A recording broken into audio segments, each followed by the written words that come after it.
बात उन दिनों की है जब हिंदुस्तान पर शहंशाह जलालुद्दीन मोहम्मद अकबर का राज था। उनकी राजधानी आगरा उस समय दुनिया के सबसे भव्य शहरों में से एक थी। यमुना के किनारे बसा ये शहर सुबह की पहली किरण के साथ ही जाग उठता था। बाजारों में ऐसी रौनक होती थी कि लगता मानो पूरा जहान यही सिमट आया हो। इन्हीं बाजारों के बीच एक तंग सी गली में एक नई दुकान खुली थी। दुकान छोटी थी, मगर उस पर लगा बोर्ड हर आने जाने वाले का ध्यान खींच लेता था। उस पर सुनहरे अक्षरों में लिखा था, करीम खान सपनों का सौदागर। ये कोई मामूली दुकान नहीं थी। यहां न तो इत्र बिकता था, न ही जवाहरात। यहां बिकते थे सपने। हां, आपने सही सुना। करीम खान नाम का ये सौदागर लोगों को मनचाहे सपने बेचने का दावा करता था। वो दिखने में भी किसी फकीर या जादूगर जैसा लगता था। लंबी सफेद दाढ़ी, आंखों में एक अजीब सी चमक और आवाज में ऐसा जादू कि सुनने वाला मंत्रमुग्ध हो जाए। वो अपनी दुकान के बाहर एक मखमली गलीचे पर बैठता और लोगों को अपनी मीठी बातों से लुभाता। ऐ मुसाफिर, रुक तो जरा। वो किसी उदास चेहरे वाले को देखकर पुकारता, क्या तेरी रातें भी खाली है? क्या तेरी आंखों में कोई हसरत अधूरी है? आ, मेरे पास आ। मैं तुझे वो सपना दूंगा जो तेरी हर मुराद पूरी कर दे। शुरू में लोगों ने उसे पागल समझा, एक बहुरूपिया माना, लेकिन धीरे धीरे उसकी शोहरत फैलने लगी। लोग कानों कान बात करने लगे कि करीम खान के बेचे हुए सपने सचमुच आते हैं। किसी ने बताया कि उसने दौलतमंद बनने का सपना खरीदा था और रात को उसे ख्वाब में अशर्फियों से भरा संदूक दिखा। किसी ने कहा कि उसने अपनी बिछड़ी हुई महबूबा से मिलने का सपना खरीदा और ख्वाब में उसका दीदार हो गया। अब ये बातें कितनी सच्ची थी और कितनी झूठी, ये तो कोई नहीं जानता था। लेकिन इंसान की फितरत है कि वो उम्मीद का दामन कभी नहीं छोड़ता।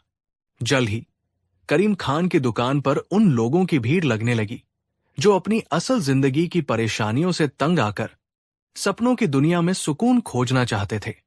करीम खान हर किसी से उसकी हसरत पूछता और फिर एक छोटी सी पुड़िया देता जिसमें कोई खुशबूदार जड़ी बूटी होती। वो कहता, इसे अपने तकिए के नीचे रखकर सोना। जो सपना तुम चाहते हो वही तुम्हारी आंखों में उतरेगा। और इसके बदले में वो मुंह मांगी कीमत वसूलता। आगरा से कुछ दूर एक छोटा सा गांव था, फतेहपुर। उसी गांव में एक सीधा सादा और मेहनती किसान रहता था जिसका नाम था हरिदास। हरिदास के पास जमीन का एक छोटा सा टुकड़ा था जिस पर वो दिन रात मेहनत करके अपने परिवार का पेट पालता था। उसकी एक जवान बेटी थी, राधा, जिसके विवाह की चिंता उसे खाई जा रही थी। इस साल सूखा पड़ा था। आसमान मानो रूठ गया था। बादल आते, गरजते, पर बिना बरसे ही चले जाते। हरिदास की सारी फसल बर्बाद हो गई। घर में जो जमा पूंजी थी वो भी खत्म होने लगी। बेटी के हाथ पीले करने का सपना अब एक बोझ लगने लगा था। वो रातों को सो नहीं पाता था। हर रात उसे बस यही चिंता सताती कि वो अपनी बेटी का ब्याह कैसे करेगा। एक दिन हरिदास किसी काम से आगरा शहर आया। बाजार से गुजरते हुए उसकी नजर सपनों के सौदागर के बोर्ड पर पड़ी। उसने वहां जमा भीड़ देखी और लोगों की बातें सुनी। एक आदमी दूसरे से कह रहा था, भाई, करीम खान तो कमाल का आदमी है। मैंने उससे अपने बीमार बेटे के ठीक होने का सपना खरीदा था और कसम से रात ख्वाब में मुझे वैद्यों ने ऐसी जड़ी बूटी बताई कि मेरा बेटा अब खेलने कूदने लगा है। यह सुनकर हरिदास के मन में उम्मीद की एक किरण जागी। क्या मेरे दुखों का अंत भी एक सपने में छिपा हो सकता है? उसने सोचा। डरते डरते, कांपते कदमों से वो करीम खान के पास पहुंचा। करीम खान ने उसे सिर से पांव तक देखा और उसकी आंखों में छिपी निराशा को एक पल में पथ लिया। वो अपनी मखमली आवाज में बोला, कहिए जनाब, किस गम के मारे हैं आप? कौन सा सपना आपकी आंखों को सुकून पहुंचा सकता है? हरिदास की आंखों में आंसू आ गए। उसने हाथ जोड़कर अपनी सारी व्यथा कह सुनाई। अपनी बेटी के विवाह की चिंता, फसल की बर्बादी और अपनी गरीबी का हाल सब कुछ बता दिया। करीम खान ने गहरी सांस ली और बोला, तुम्हारी समस्या गंभीर है किसान। तुम्हें कोई छोटा मोटा सपना नहीं, बल्कि एक ऐसा सपना चाहिए जो तुम्हारी जिंदगी बदल दे। एक ऐसा सपना जो तुम्हें खजाना दिला दे। खजाने का नाम सुनते ही हरिदास की आंखें फटी की फटी रह गई। खजाना? हां, खजाना। करीम खान ने रहस्यमयी ढंग से कहा, मैं तुम्हें एक ऐसा सपना बेचूंगा जिसमें तुम्हारे पूर्वज आकर तुम्हें बताएंगे कि तुम्हारे ही खेत में कहां पर सोने की अशर्फियों से भरा एक घड़ा दबा हुआ है। सोचो किसान, बस एक रात का सपना और तुम्हारी 7 पुश्तें बैठकर खाएंगी। हरिदास की बुद्धि जैसे काम करना बंद कर गई थी। उसे ये सब किसी जादू जैसा लग रहा था। उसने कांपते हुए पूछा, पर इसकी कीमत क्या होगी सौदागर साहब? करीम खान मुस्कुराया। उसकी मुस्कान में चालाकी छिपी थी। कीमत तो इस सपने के आगे कुछ भी नहीं, बस 100 चांदी के सिक्के। 100 चांदी के सिक्के। ये सुनकर हरिदास के पैरों तले जमीन खिसक गई। ये उसकी जिंदगी भर की कमाई थी, जो उसने अपनी बेटी की शादी के लिए बचा कर रखी थी। उसने गिड़गिड़ाते हुए कहा, मालिक, मैं गरीब किसान हूं। मेरे पास इतना धन कहां? कुछ तो रहम कीजिए। करीम खान ने कठोरता से कहा, देखो किसान, ये कोई सब्जी भाजी का सौदा नहीं है। ये तुम्हारी किस्मत का सौदा है। 100 चांदी के सिक्के आज दोगे तो कल लाखों के मालिक बनोगे। फैसला तुम्हारे हाथ में है। हरिदास सोच में पड़ गया। एक तरफ उसकी जिंदगी भर की मेहनत थी और दूसरी तरफ एक रात में अमीर बनने का सपना। उसकी बेटी का चेहरा उसकी आंखों के सामने घूम गया। उसने सोचा, अगर यह सच हो गया तो राधा की शादी किसी राजाम हाराजा की तरह करूंगा। उसने एक बड़ा फैसला लिया। वो घर गया और अपनी पत्नी की आखिरी निशानी, चांदी के कंगन बेच दिए। कुछ पैसे उधार लिए और जैसे तैसे 100 चांदी के सिक्के इकट्ठे करके करीम खान के पास पहुंचा। करीम खान ने सिक्के गिने और अपनी थैली में डाल लिए। फिर उसने एक छोटी सी रेशमी पुड़िया हरिदास के हाथ में थमाई और कहा, जाओ, आज रात इसे अपने तकिए के नीचे रखकर सो जाना। याद रखना, सपने में जो भी दिखे उसे सुबह हूबहू वैसा ही करना। हरिदास उस पुड़िया को किसी अनमोल खजाने की तरह सीने से लगाकर अपने गांव लौट आया। उस रात वो बहुत उत्साहित था। उसने किसी को कुछ नहीं बताया और चुपचाप पुड़िया तकिए के नीचे रखकर सो गया। और सचमुच उस रात हरिदास को एक सपना आया।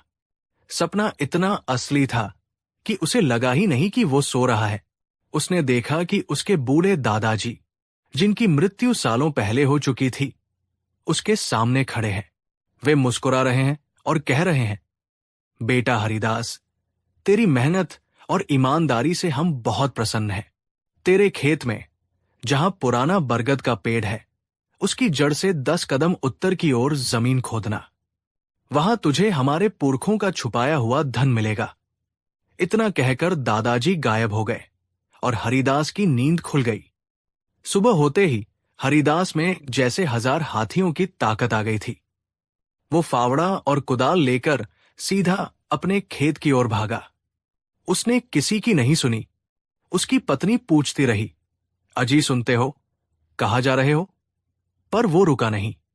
उसने सपने में बताई गई जगह पुराने बरगद के पेड़ को ढूंढा। फिर उसकी जड़ से 10 कदम उत्तर की ओर नापे और पूरी ताकत से जमीन खोदना शुरू कर दिया। सूरज सिर पर चढ़ाया। पसीने से वो लथपथ हो गया, लेकिन वो खोदता रहा। उसके मन में बस एक ही ख्याल था, अब मेरी गरीबी दूर हो जाएगी। अब मेरी राधा की शादी धूमधाम से होगी। गांव के लोग उसे इस तरह पागलपन में जमीन खोदते देख हैरान थे। वे उससे पूछते, अरे हरिदास, क्या हो गया है? इस सूखी धरती में क्या ढूंढ रहे हो? पर हरिदास किसी को कुछ नहीं बताता। दोपहर हो गई, शाम हो गई। हरिदास ने एक बहुत बड़ा गड्ढा खोद डाला था, लेकिन उसे मिट्टी और पत्थरों के सिवा कुछ नहीं मिला। धीरे धीरे उसकी हिम्मत जवाब देने लगी। उसका शरीर थककर चूर हो गया था और उसका दिल टूटने लगा था। जब रात का अंधेरा छाने लगा तब उसे यकीन हो गया कि उसके साथ धोखा हुआ है। खजाना कहीं नहीं था। वो वही गड्ढे के पास बैठकर फूट फूट कर रोने लगा। उसकी जिंदगी भर की कमाई, उसकी उम्मीदें, सब कुछ उस मिट्टी के ढेर में दफन हो गया था। अगले दिन हरिदास अपनी सारी हिम्मत बटोरकर वापस आगरा गया। वो सीधा करीम खान की दुकान पर पहुंचा और उसके पैरों में गिर पड़ा।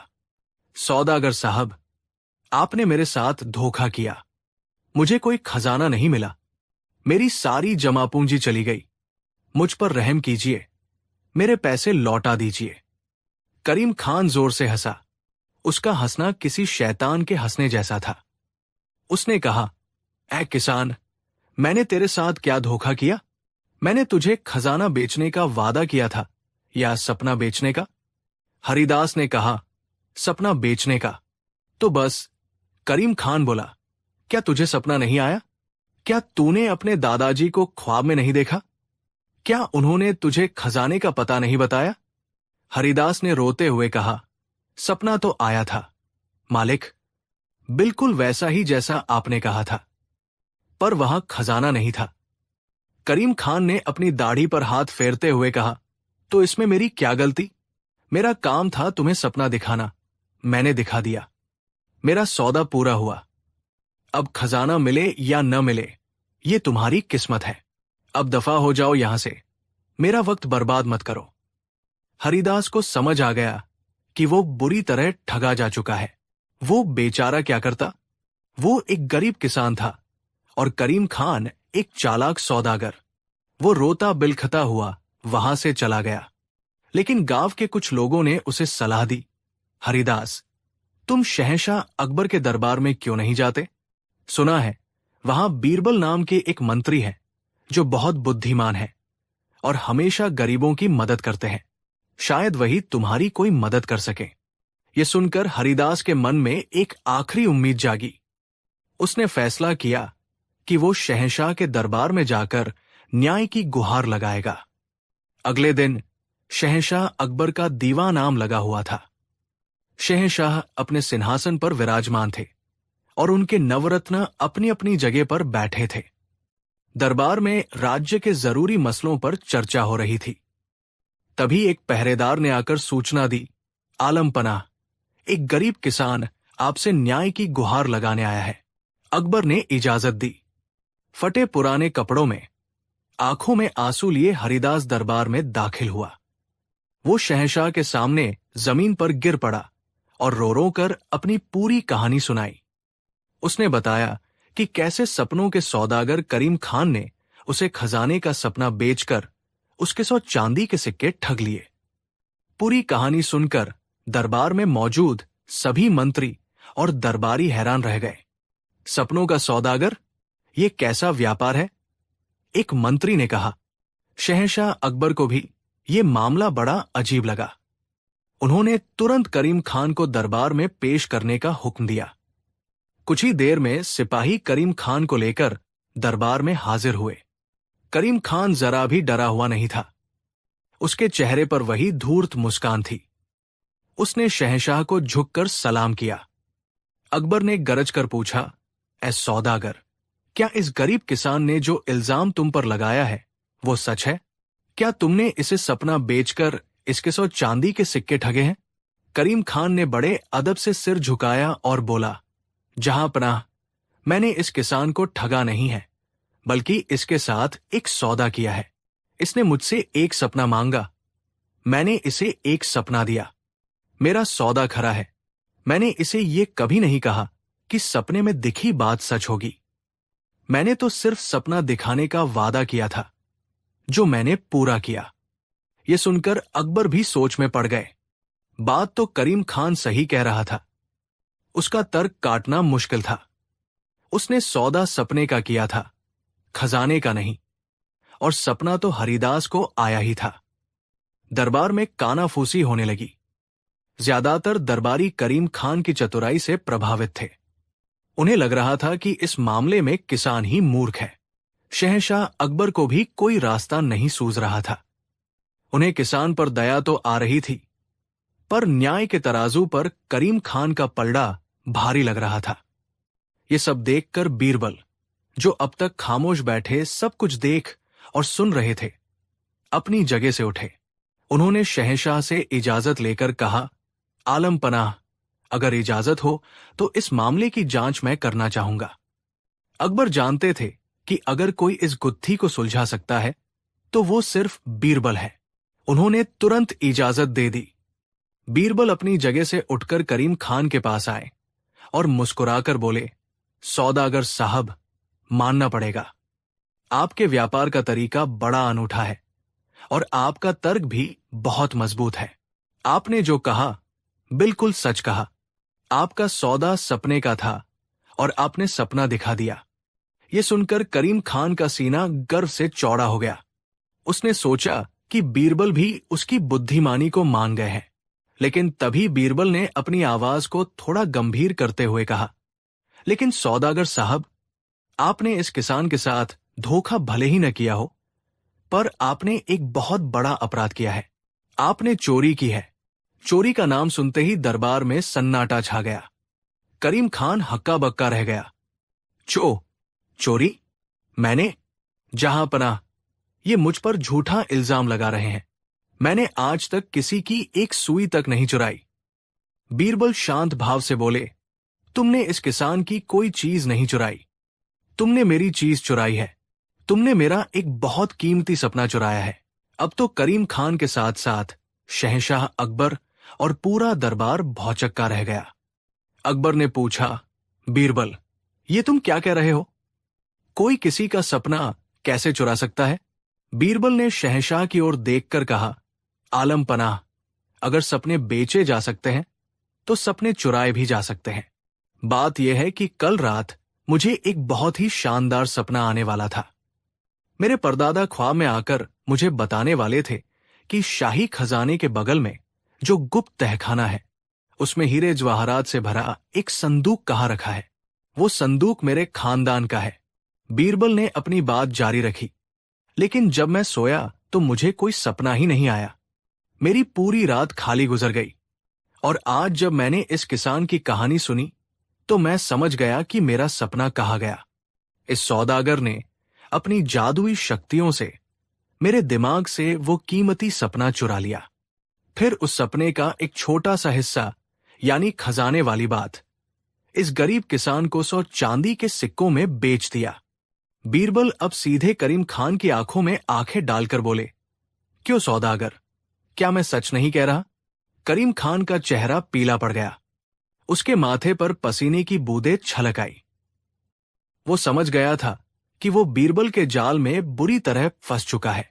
अगर वो कहता है कि वो सपने नहीं चुरा सकता, तो इसका मतलब ये होता कि वो सपने बेच भी नहीं सकता और उसका पूरा व्यापार ही झूठा साबित हो जाता।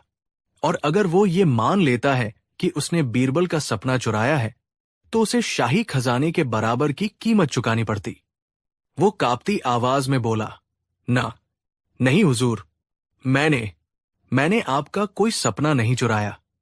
बीरबल ने फौरन कहा, अच्छा, तो तुम ये मानते हो कि तुम सपने चुरा नहीं सकते? इसका मतलब तुम लोगों को सपने दिखा भी नहीं सकते। तुम एक धोखेबाज हो। तुम लोगों को जड़ी बूटी सुंघाकर उनसे पैसे ऐंठते हो। अब करीम खान के पास कोई रास्ता नहीं बचा था। वो बीरबल के पैरों में गिर पड़ा। मुझे माफ कर दीजिए हुजूर, मुझसे गलती हो गई। मैं एक झूठा और मक्कार इंसान हूं। मैंने ही इस किसान को ठगा है। सच्चाई सामने आ चुकी थी। पूरा दरबार बीरबल की बुद्धिमानी देखकर दंग रह गया था।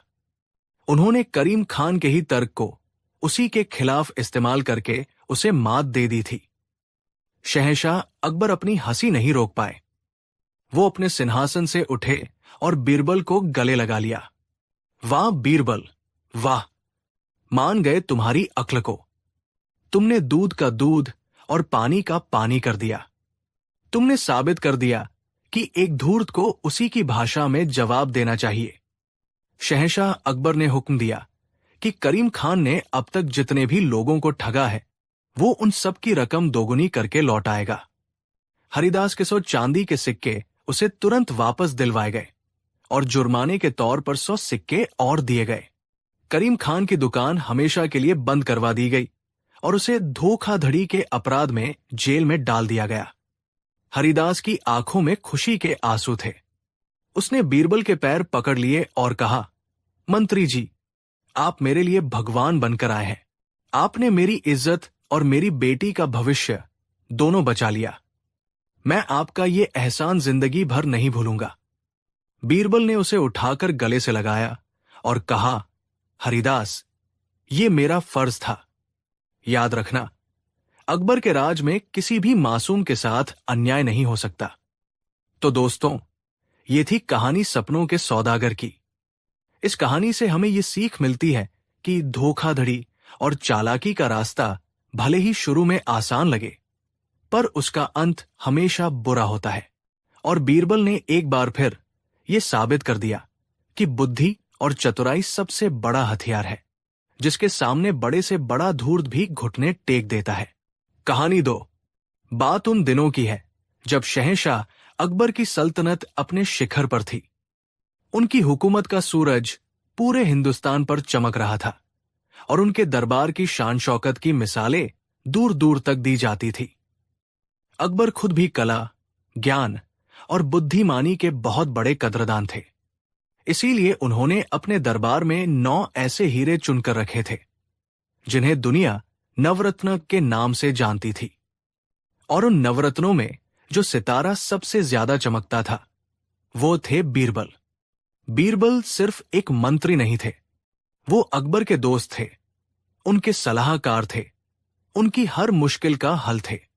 जहां बड़ी बड़ी सेनाएं और गहरे षड्यंत्र नाकाम हो जाते, वहां बीरबल की एक छोटी सी तरकीब काम कर जाती। उनकी हाजिर जवाबी और अक्ल के चर्चे ऐसे थे कि लोग कहते थे कि बीरबल के दिमाग में सरस्वती का वास है। लेकिन जहां फूल होते हैं, वहां कांटे भी होते हैं। दरबार में कई ऐसे मंत्री और दरबारी थे जो बीरबल की इस शोहरत से जलते थे।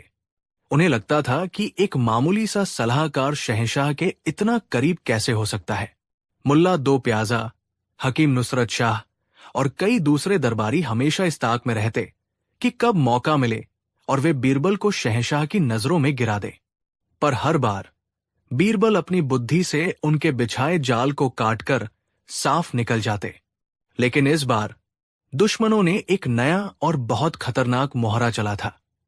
हाल ही में कन्नौज से एक बहुत बड़ा ज्योतिषी पंडित भानुप्रकाश आगरा आया था। उसके ज्ञान और भविष्यवाणियों के चर्चे दूर दूर तक फैले थे। कहा जाता था कि वो सितारों की चाल देखकर किसी भी इंसान का भूत, भविष्य और वर्तमान बता सकता था। बीरबल के दुश्मनों ने बड़ी चालाकी से इस ज्योतिषी को शहंशाह अकबर के सामने पेश किया। पंडित भानुप्रकाश ने आते ही अपनी विद्वता का ऐसा प्रदर्शन किया कि अकबर अचंभित रह गए। उसने शहंशाह के हाथ की रेखाएं देखकर उनके बचपन की कुछ ऐसी गुप्त बातें बता दी जो अकबर और उनकी मां के सिवा कोई नहीं जानता था। उसने सितारों की गणना करके बताया कि अगले महीने पड़ोसी राज्य से संधि का जो प्रस्ताव आने वाला है, वो सल्तनत के लिए कितना फायदेमंद होगा। अकबर उस ज्योतिषी से बहुत प्रभावित हुए। वो उसे रोज दरबार में बुलाने लगे और सल्तनत के छोटे बड़े फैसलों में उसकी सलाह लेने लगे। धीरे धीरे पंडित भानुप्रकाश शहंशाह के नए पसंदीदा बन गए। वो बीरबल के जलने वाले दरबारियों के साथ उठता बैठता और वे सब मिलकर बीरबल के खिलाफ शहंशाह के कान भरते। वे कहते, आलम पनाह, बीरबल तो बस बातों के धनी है, असली ज्ञान तो पंडित जी के पास है जो सितारों को पढ़ सकते हैं। एक दिन दरबार लगा हुआ था। माहौल बड़ा गंभीर था। पंडित भानुप्रकाश ने एक बड़ी भविष्यवाणी की थी। उसने कहा था, जहांपनाह, अगले 3 दिनों तक आपको शिकार पर नहीं जाना चाहिए, क्योंकि आपके घोड़े के साथ एक दुर्घटना का योग बन रहा है। अकबर ने उसकी बात मान ली और तीसरे दिन खबर आई कि उनका सबसे प्रिय घोड़ा बादल अस्तबल में खड़े खड़े ही गिर पड़ा और उसकी टांग टूट गई।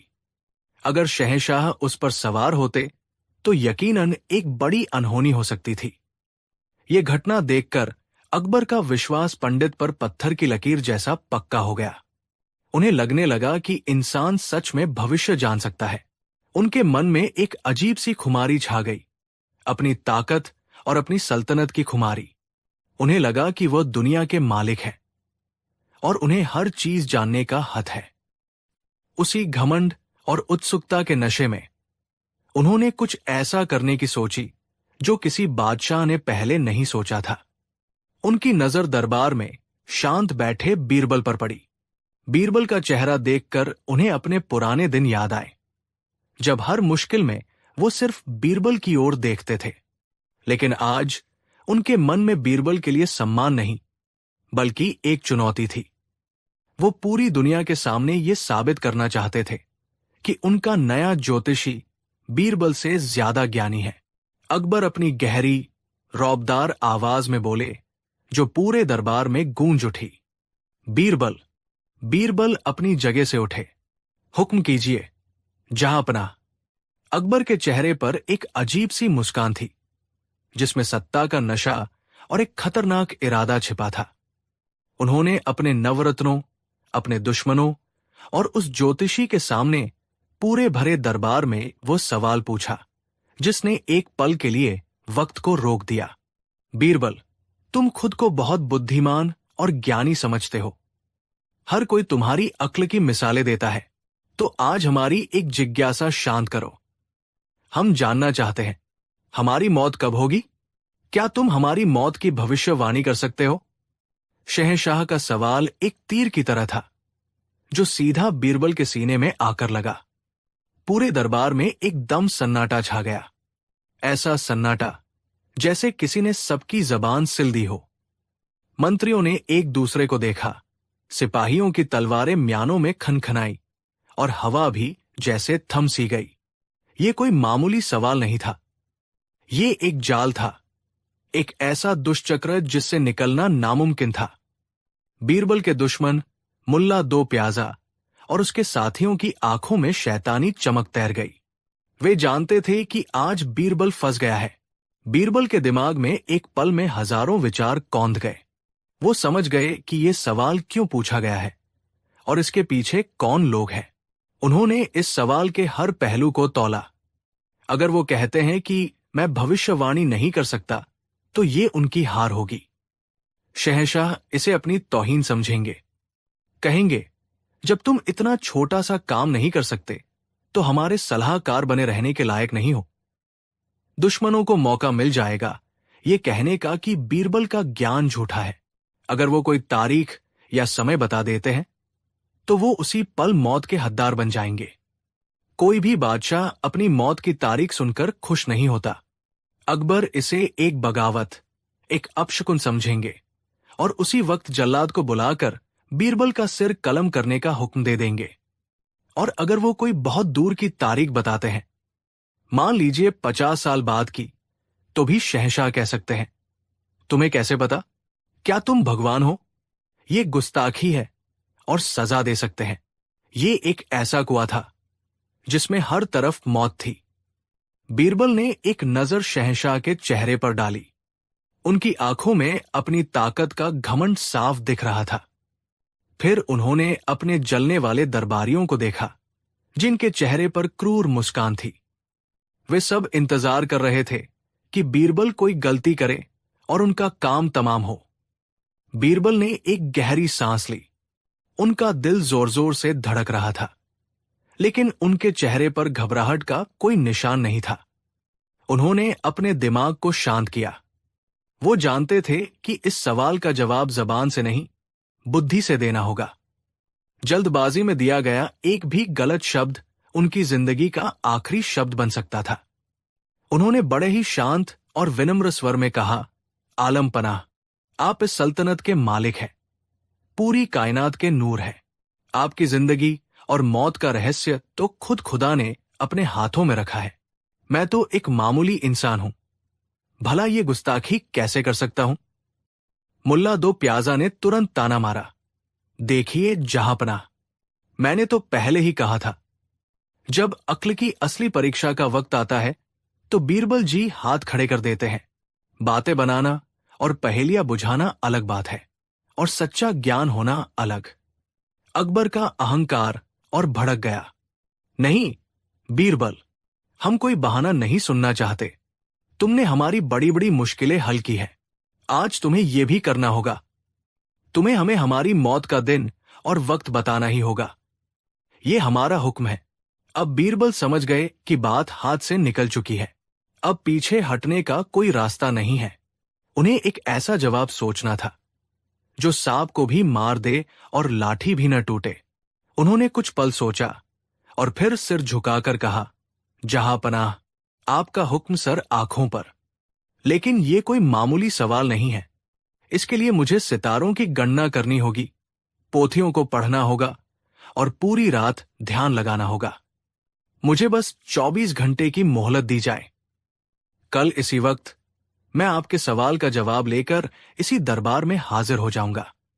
अकबर को लगा कि बीरबल बस वक्त टाल रहे हैं, लेकिन उन्हें यह देखने में मजा आ रहा था कि बीरबल इस जाल से कैसे निकलते हैं।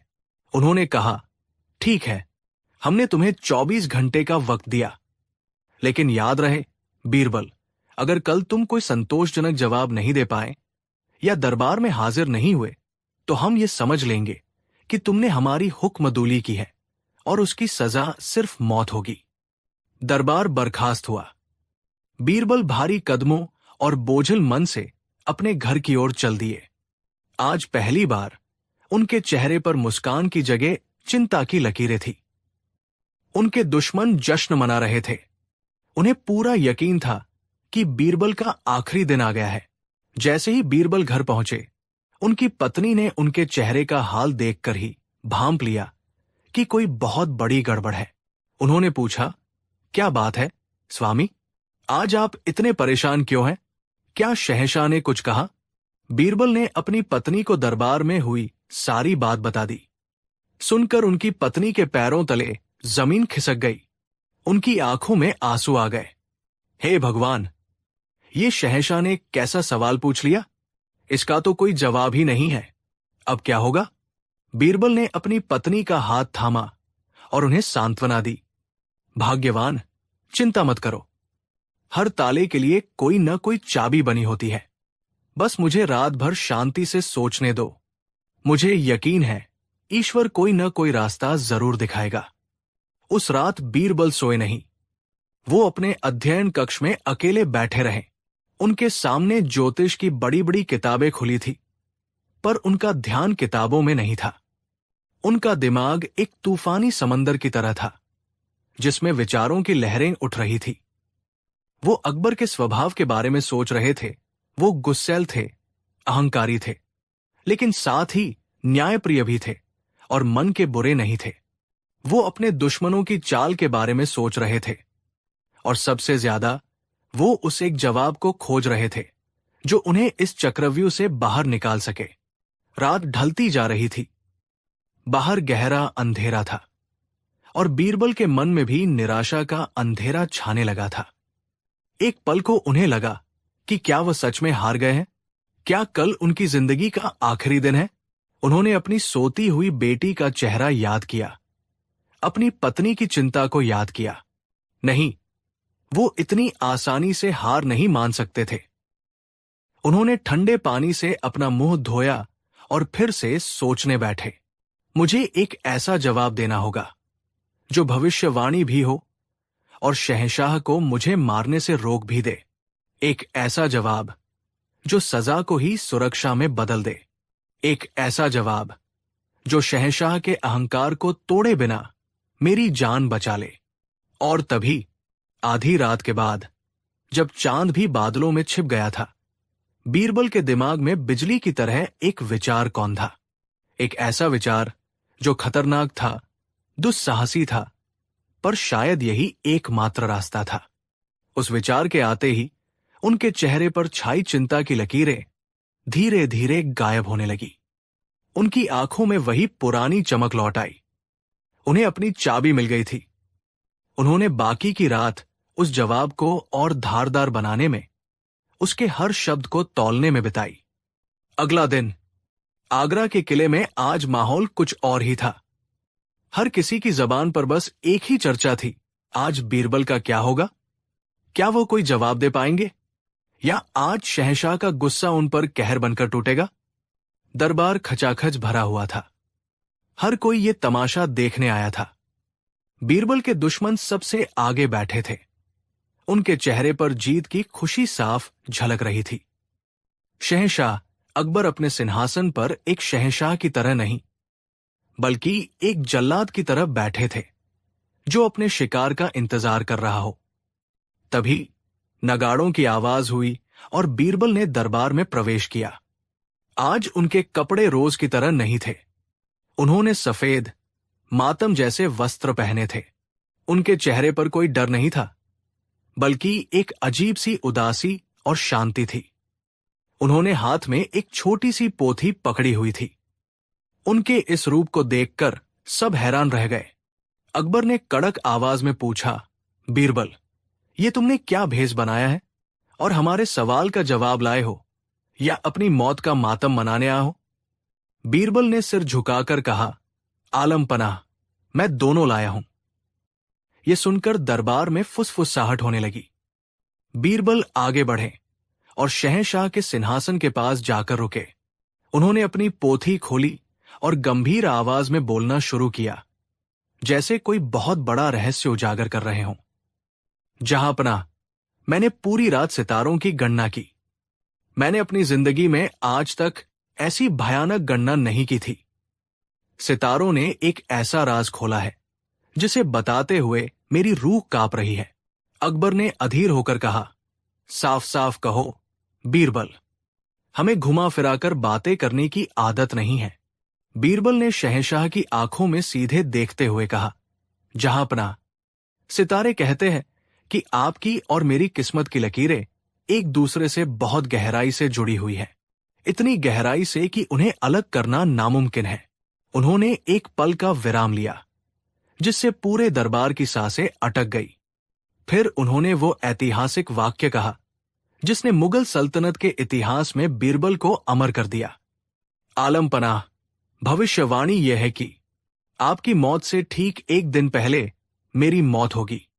एक और गहरा सन्नाटा। किसी को कुछ समझ नहीं आया। ये कैसी भविष्यवाणी थी? बीरबल ने अपनी बात को और स्पष्ट किया, यानी जहांपनाह, जिस दिन इस दुनिया से मैं जाऊंगा, उसके ठीक अगले ही दिन आप भी इस दुनिया को अलविदा कह देंगे। हम दोनों की मौत के बीच बस 24 घंटे का फासला है। अब जाकर दरबारियों के दिमाग में ये बात पहुंची, और जैसे ही उन्हें इसका मतलब समझ आया, उनके होश उड़ गए। बीरबल के दुश्मनों के चेहरे का रंग उड़ गया। उनकी जीत की मुस्कान खौफ में बदल गई। शहंशाह अकबर खुद सन्न रह गए। वो अपनी जगह पर पत्थर की मूर्ति की तरह जम गए थे। उनका दिमाग तेजी से बीरबल के जवाब का विश्लेषण कर रहा था। अगर मैं अभी बीरबल को मार देता हूं, तो उसकी भविष्यवाणी के अनुसार मुझे भी कल मरना पड़ेगा। और अगर उसकी भविष्यवाणी सच हुई तो? नहीं, पर अगर ये झूठ है तो? लेकिन इसे आजमाने का मतलब है अपनी जान को दांव पर लगाना। बीरबल ने अपनी जिंदगी को शहंशाह की जिंदगी के साथ ऐसे जोड़ दिया था कि अब बीरबल को मारने का मतलब था अपनी मौत के फरमान पर खुद दस्तखत करना। बीरबल ने भविष्यवाणी को एक सजा से बदलकर शहंशाह के लिए एक चेतावनी बना दिया था। उन्होंने अपनी मौत को शहंशाह की मौत का अलार्म बना दिया था। अब शहंशाह को अगर लंबा जीना था, तो उन्हें यह सुनिश्चित करना होगा कि बीरबल भी लंबा जिए। बीरबल की सुरक्षा अब शहंशाह की अपनी जिंदगी की गारंटी बन गई थी। कुछ पलों की खामोशी के बाद शहंशाह अकबर का चेहरा, जो अब तक गुस्से और घमंड से तमतमा रहा था, धीरे धीरे नरम पड़ने लगा। और फिर उनके होठों पर एक मुस्कान आई, जो धीरे धीरे एक जोरदार ठहाके में बदल गई। वो इतनी जोर से हंसे कि पूरा दरबार गूंज उठा। वो अपने सिंहासन से उठे, नीचे आए और बीरबल को गले से लगा लिया। वाह बीरबल, वाह! मान गए। हम तुम्हें मारना चाहते थे और तुमने तो अपनी जिंदगी को हमारी उम्र का पहरेदार बना दिया। आज से तुम्हारी जान की हिफाजत करना हमारा सबसे बड़ा फर्ज होगा, ताकि हमारी जान बची रहे। शहंशाह अकबर ने बीरबल को बेशकीमती तोहफों से लाद दिया। फिर उनका ध्यान उस ज्योतिषी पंडित भानुप्रकाश और बीरबल से जलने वाले दरबारियों की ओर गया। उनका चेहरा फिर से गुस्से से लाल हो गया। और तुम चापलूसों ने हमें गुमराह करने की कोशिश की। तुमने सोचा था कि तुम अपनी साजिश में कामयाब हो जाओगे। सच्चा ज्ञान सितारों में नहीं, इंसान की बुद्धि और नेक नियति में होता है। उन्होंने हुक्म दिया कि पंडित भानुप्रकाश को झूठी भविष्यवाणियां करके शहंशाह को गुमराह करने के जुर्म में देश निकाला दे दिया जाए। और मुल्ला दो प्याजा समेत बाकी दरबारियों को कड़ी चेतावनी दी गई कि अगर उन्होंने दोबारा बीरबल के खिलाफ कोई साजिश की तो उनकी गर्दनें धड़ से अलग कर दी जाएंगी। तो दोस्तों, ये था बीरबल का वो लाजवाब जवाब, जिसने न सिर्फ उनकी जान बचाई बल्कि उन्हें शहंशाह का सबसे बड़ा जीवन बीमा बना दिया। ये कहानी हमें सिखाती है कि जब बुद्धि और साहस साथ हो तो मौत के मुंह से भी जिंदगी को वापस छीना जा सकता है।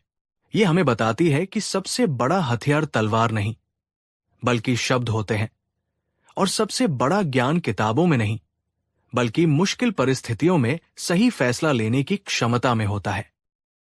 कहानी 3। ये उन दिनों की बात है जब गर्मियों का मौसम अपने पूरे शबाब पर था। आसमान से सूरज आग बरसा रहा था, लेकिन धरती पर प्रकृति ने एक तोहफा दिया था, आम। और शहंशाह जलालुद्दीन मोहम्मद अकबर को आमों से इश्क था। एक ऐसा इश्क जो किसी सल्तनत से कम नहीं था। शाही बाग में दुनिया के सबसे बेहतरीन आमों के पेड़ थे। सिंध से लाए गए सिंदूरी आम, बंगाल के रसीले मालदा और दक्षिण से आए तोतापरी। लेकिन इन सब में शहंशाह के सबसे पसंदीदा थे नूर-ए-जहां किस्म के आम। ये आम बाकी आमों से बिल्कुल अलग थे। इनका रंग केसरिया होता था, खुशबू ऐसी कि मीलों दूर से पता चल जाए, और मिठास ऐसी कि जबान पर रखते ही रूह तक तर हो जाए। ये पेड़ बहुत खास थे और इनकी देखरेख के लिए सबसे भरोसेमंद माली राम भरोसे को रखा गया था, जो पीढ़ियों से शाही खानदान की सेवा कर रहा था। राम भरोसे के लिए ये पेड़ अपनी जान से भी ज्यादा प्यारे थे।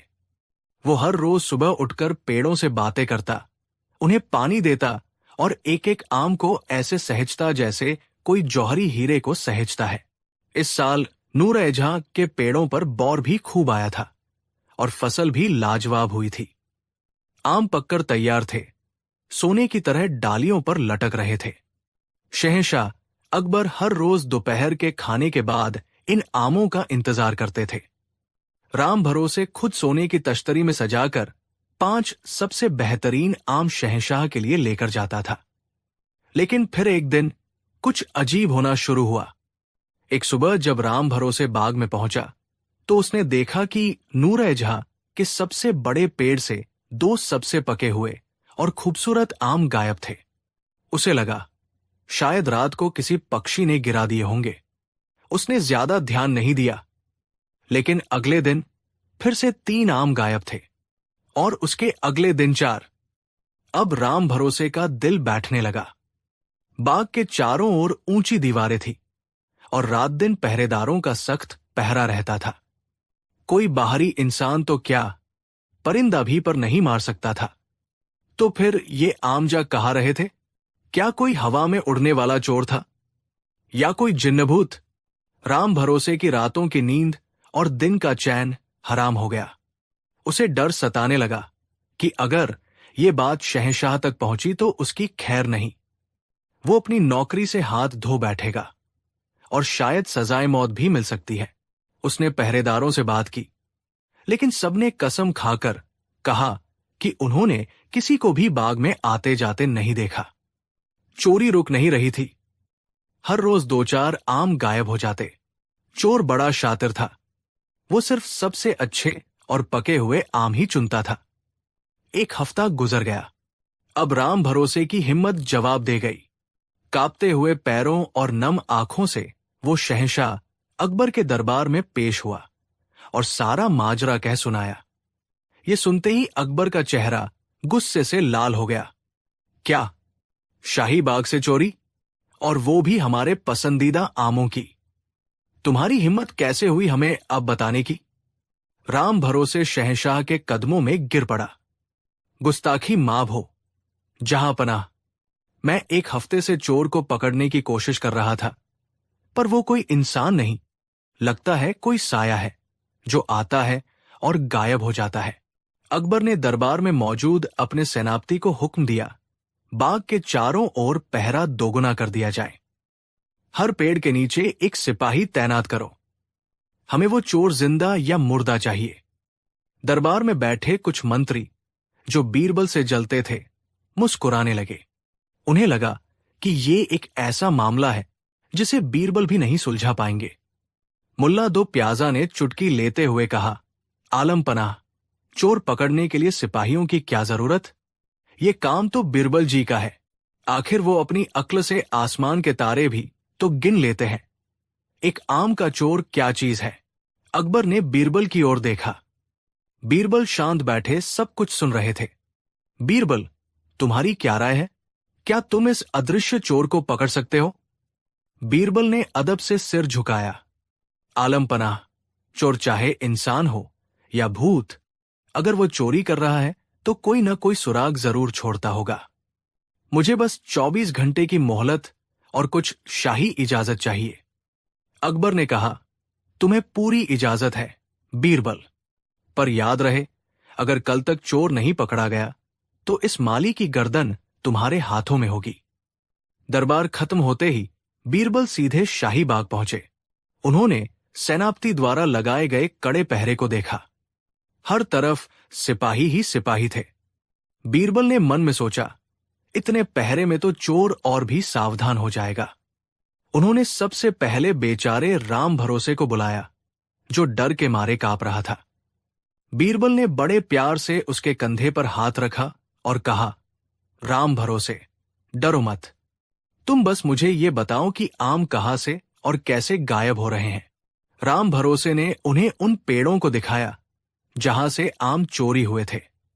बीरबल ने पेड़ों के नीचे की जमीन को ध्यान से देखा। वहां कोई पैरों के निशान नहीं थे। उन्होंने डालियों को देखा, कोई भी डाली टूटी हुई नहीं थी।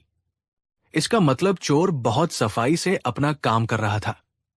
बीरबल बाग में घूमते रहे, हर कोने का मुआयना करते रहे। उनकी नजर पेड़ों के पीछे छिपी कुछ झाड़ियों पर पड़ी। जब उन्होंने झाड़ियों को हटाया तो उन्हें वहां कुछ आमों के छिलके और एक दो गुठलियां मिली। बीरबल के चेहरे पर एक हल्की सी मुस्कान आ गई। उनके दिमाग में बिजली कौंध गई। अरे, तो ये बात है, चोर आमों को बाग से बाहर ले ही नहीं जा रहा है। वो यही कहीं छिपकर आम खाता है और गुठलियां और छिलके फेंक देता है। इसका मतलब चोर कोई बाहरी नहीं, बल्कि महल का ही कोई कर्मचारी है जो यहां आसानी से आ जा सकता है। ये सुराग बहुत बड़ा था, लेकिन महल में तो हजारों कर्मचारी थे, सिपाही, बावर्ची, सेवक, सफाई कर्मी। इतने लोगों में से एक चोर को कैसे ढूंढा जाए? बीरबल वापस दरबार पहुंचे। शहंशाह अकबर बेसब्री से उनका इंतजार कर रहे थे। क्यों बीरबल, मिला कोई सुराग? बीरबल ने कहा, जी जहां पनाह, चोर का तो पता नहीं चला, लेकिन उसके काम करने का तरीका समझ आ गया है और उसे पकड़ने के लिए मेरे पास एक योजना है। कैसी योजना? अकबर ने उत्सुकता से पूछा। बीरबल बोले, आलम पनाह, मेरा मानना है कि चोर को पकड़ने के लिए हमें उसे चोरी का एक और मौका देना होगा। बल्कि हमें एक ऐसी दावत रखनी होगी जहां आम ही आम हो। यह सुनकर पूरा दरबार हैरान रह गया। मुल्ला दो प्याजा ने हंसते हुए कहा, वाह बीरबल वाह, क्या दिमाग पाया है। चोर आम चुरा रहा है और आप उसे पकड़ने के बजाय आमों की दावत दे रहे हैं। लगता है गर्मी आपके सिर पर चढ़ गई है। अकबर भी चौंके। बीरबल, क्या तुम होश में हो? ये कैसी योजना है? बीरबल ने शांत भाव से समझाया, जहां पनाह, मेरी योजना पर भरोसा रखें। कल दोपहर आप बाग में ही एक आम उत्सव का आयोजन करवाइए। महल के उन सभी कर्मचारियों को बुलाया जाए जिनकी ड्यूटी बाग के आसपास लगती है, सभी पहरेदार, माली, सेवक, सबको। उस दावत में खाने के लिए सिर्फ और सिर्फ नूर-ए-जहां आम रखे जाए। बाकी का काम आप मुझ पर छोड़ दीजिए। कल शाम तक चोर आपके सामने होगा। अकबर को योजना तो बड़ी अजीब लगी, लेकिन उन्हें बीरबल की बुद्धिमानी पर पूरा भरोसा था। उन्होंने दावत की तैयारी का हुक्म दे दिया। अगले दिन शाही बाग को खूबसूरती से सजाया गया। बीचों बीच एक बड़ा सा शामियाना लगाया गया और उसके नीचे दस्तरखान बिछाए गए। दस्तरखान पर बड़ी बड़ी परातों में सोने की तरह चमकते रसीले नूर-ए-जहां आमों के ढेर लगा दिए गए। हवा में उनकी मीठी खुशबू ऐसी घुल गई थी कि किसी का भी मन ललचा जाए। शहंशाह के हुक्म के अनुसार बाग के आसपास काम करने वाले लगभग 100 कर्मचारियों को दावत में बुलाया गया। सभी हैरान थे कि शहंशाह उन जैसे छोटे कर्मचारियों पर इतने मेहरबान कैसे हो गए। जब सब लोग आ गए तो बीरबल अपनी जगह से उठे और मुस्कुराकर बोले, भाइयों, आज शहंशाह सलामत आप सब पर बहुत खुश है। आपकी मेहनत से ही ये बाग इतना खूबसूरत है, इसलिए उन्होंने आप सभी के लिए ये छोटी सी आम की दावत रखी है। आप जी भरकर आम खाइए, कोई रोक टोक नहीं है। ये सुनकर सब लोग बहुत खुश हुए और आमों पर टूट पड़े। हर कोई जल्दी से जल्दी ज्यादा से ज्यादा आम खाने की कोशिश कर रहा था। पूरा माहौल हंसी खुशी और आम चूसने की आवाजों से भर गया। लेकिन बीरबल खुद एक भी आम नहीं खा रहे थे। उनकी तेज आंखें बाज की तरह हर एक व्यक्ति के चेहरे, उसके हाव भाव और उसके आम खाने के तरीके को देख रही थी। शहंशाह अकबर भी एक कोने में बैठे ये सब देख रहे थे, पर उन्हें कुछ समझ नहीं आ रहा था कि इससे चोर कैसे पकड़ा जाएगा। जब लगभग आधे घंटे तक सबने जी भरकर आम खा लिए, तब बीरबल फिर से अपनी जगह से उठे और जोर से बोले, एक मिनट दोस्तों, एक जरूरी बात सुनिए। सब लोग रुक गए और बीरबल की ओर देखने लगे। बीरबल ने बड़े ही रहस्यमय अंदाज में कहा, आप सब आम तो खा रहे हैं, लेकिन इसकी एक छोटी सी शर्त है। आप सब जितने भी आम खाए, उनकी गुठलियां फेंके नहीं, उन्हें अपने पास ही अपने सामने एक ढेर में इकट्ठा करते जाएं। दावत के अंत में हम सबकी गुठलियां गिनेंगे। ये सुनकर लोग थोड़ा हैरान हुए, पर उन्हें लगा कि शायद ये कोई शाही रस्म होगी। सबने अपनी अपनी खाई हुई गुठलियों का ढेर अपने सामने लगाना शुरू कर दिया। दावत चलती रही। बीरबल की नजरें अभी भी भीड़ में किसी एक को ढूंढ रही थी। उनकी नजर एक नौजवान पहरेदार पर पड़ी जिसका नाम शंकर था। वो बाकी लोगों की तरह उत्साह से आम नहीं खा रहा था। उसने मुश्किल से 2-3 आम ही खाए थे और बार बार घबराकर इधर उधर देख रहा था, खासकर बीरबल की तरफ। बीरबल ने उसे अपने दिमाग में नोट कर लिया। जब दावत खत्म होने वाली थी, तब बीरबल ने एक और घोषणा की जिसने सबको चौंका दिया। वो बोले, भाइयों, अब सबसे मजेदार हिस्सा शुरू होगा। असल में ये कोई मामूली दावत नहीं थी, ये एक परीक्षा थी। आप में से ही कोई एक है जो रोज शाही बाग से आम चुरा रहा है और आज हम उसे पकड़ कर रहेंगे। ये सुनते ही दावत में सन्नाटा छा गया। सब एक दूसरे का मुंह देखने लगे। सबके चेहरे पर डर और हैरानी थी। बीरबल ने अपनी बात जारी रखी, चोर को पकड़ने का तरीका बहुत आसान है। हम बस आप सबके द्वारा इकट्ठी की गई गुठलियों की गिनती करेंगे। जिस व्यक्ति के पास सबसे ज्यादा गुठलियां होंगी वही चोर है, क्योंकि एक आम चोर की आत्मा हमेशा लालची होती है। वो मौके पर सबसे ज्यादा खाने की कोशिश करेगा। बीरबल की यह घोषणा एक तीर की तरह थी, जिसने निशाने पर लगने से पहले ही अपना काम कर दिया था। जैसे ही सबने सुना कि सबसे ज्यादा गुठलियां वाला ही चोर माना जाएगा, भीड़ में एक अजीब सी हलचल मच गई। जिन लोगों ने 10-12 आम खाए थे, वे डर गए। उन्हें लगा कि कहीं उन्हें ही चोर न समझ लिया जाए। वे अपनी गुठलियों के ढेर को छुपाने की कोशिश करने लगे, लेकिन बीरबल की नजरें तो उस नौजवान पहरेदार शंकर पर ही टिकी थी। अब देखिए हुआ क्या था। शंकर ही असली चोर था। वो पिछले एक हफ्ते से रोज रात को जब पहरा देता तो दो चार आम तोड़कर खा लेता था। उसे आम इतने पसंद थे कि वो खुद को रोक ही नहीं पाता था। आज जब वो दावत में आया तो उसका पेट पहले से ही आमों से कुछ भरा हुआ था। ऊपर से उसके मन में पकड़े जाने का डर भी था। जब बीरबल ने कहा कि सब अपनी गुठलियां इकट्ठी करें तो वो घबरा गया। उसने सोचा, अगर मैंने ज्यादा आम खाए तो सब मुझ पर शक करेंगे। इसलिए उसने जानबूझकर सिर्फ 2 ही आम खाए ताकि उसके पास सबसे कम गुठलियां हों और कोई उस पर शक न करे। लेकिन जब बीरबल ने अपनी आखिरी घोषणा की कि सबसे ज्यादा गुठलियां वाला ही चोर है, तो शंकर ने राहत की सांस ली। उसे लगा, शुक्र है, मैंने तो सिर्फ 2 ही आम खाए हैं। मेरे पास तो सबसे कम गुठलियां है। अब मैं बच गया। यहीं पर उसने सबसे बड़ी गलती कर दी। वो इतना निश्चिंत हो गया कि उसके चेहरे पर एक सुकून और विजय की मुस्कान आ गई, जिसे बीरबल ने दूर से ही देख लिया। अब बीरबल ने अपना आखिरी दाव चला। उन्होंने सिपाहियों को हुक्म दिया, जाओ, सबकी गुठलियों की गिनती शुरू करो। सिपाही एक एक करके सबके पास जाने लगे। किसी के पास 7 गुठलियां थी, किसी के पास 8, किसी के पास 10। सबसे ज्यादा गुठलियां एक मोटे हवलदार के पास थी, पूरी 15। सब लोग उसी को चोर समझकर फुसफुसाने लगे। लेकिन बीरबल उस हवलदार के पास गए ही नहीं। वो सीधे उस नौजवान पहरेदार शंकर के पास पहुंचे। शंकर के सामने सिर्फ 2 गुठलियों का छोटा सा ढेर लगा था। बीरबल ने झुककर उन 2 गुठलियों को देखा और फिर शंकर की आंखों में आंखें डालकर मुस्कुराए। क्यों नौजवान, बस 2 ही आम? शहंशाह के नूरे जहां, आम क्या तुम्हें पसंद नहीं आए? शंकर ने घबराकर कहा, ना, नहीं हुजूर, ऐसी बात नहीं है। बस मेरा पेट भरा हुआ था। बीरबल की मुस्कान और गहरी हो गई।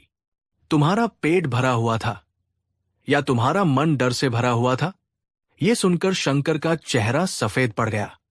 बीरबल ने पूरे दरबार की ओर मुड़कर जोर से कहा, जहांपना और मेरे दोस्तों, चोर वो 15 गुठलियों वाला हवलदार नहीं है।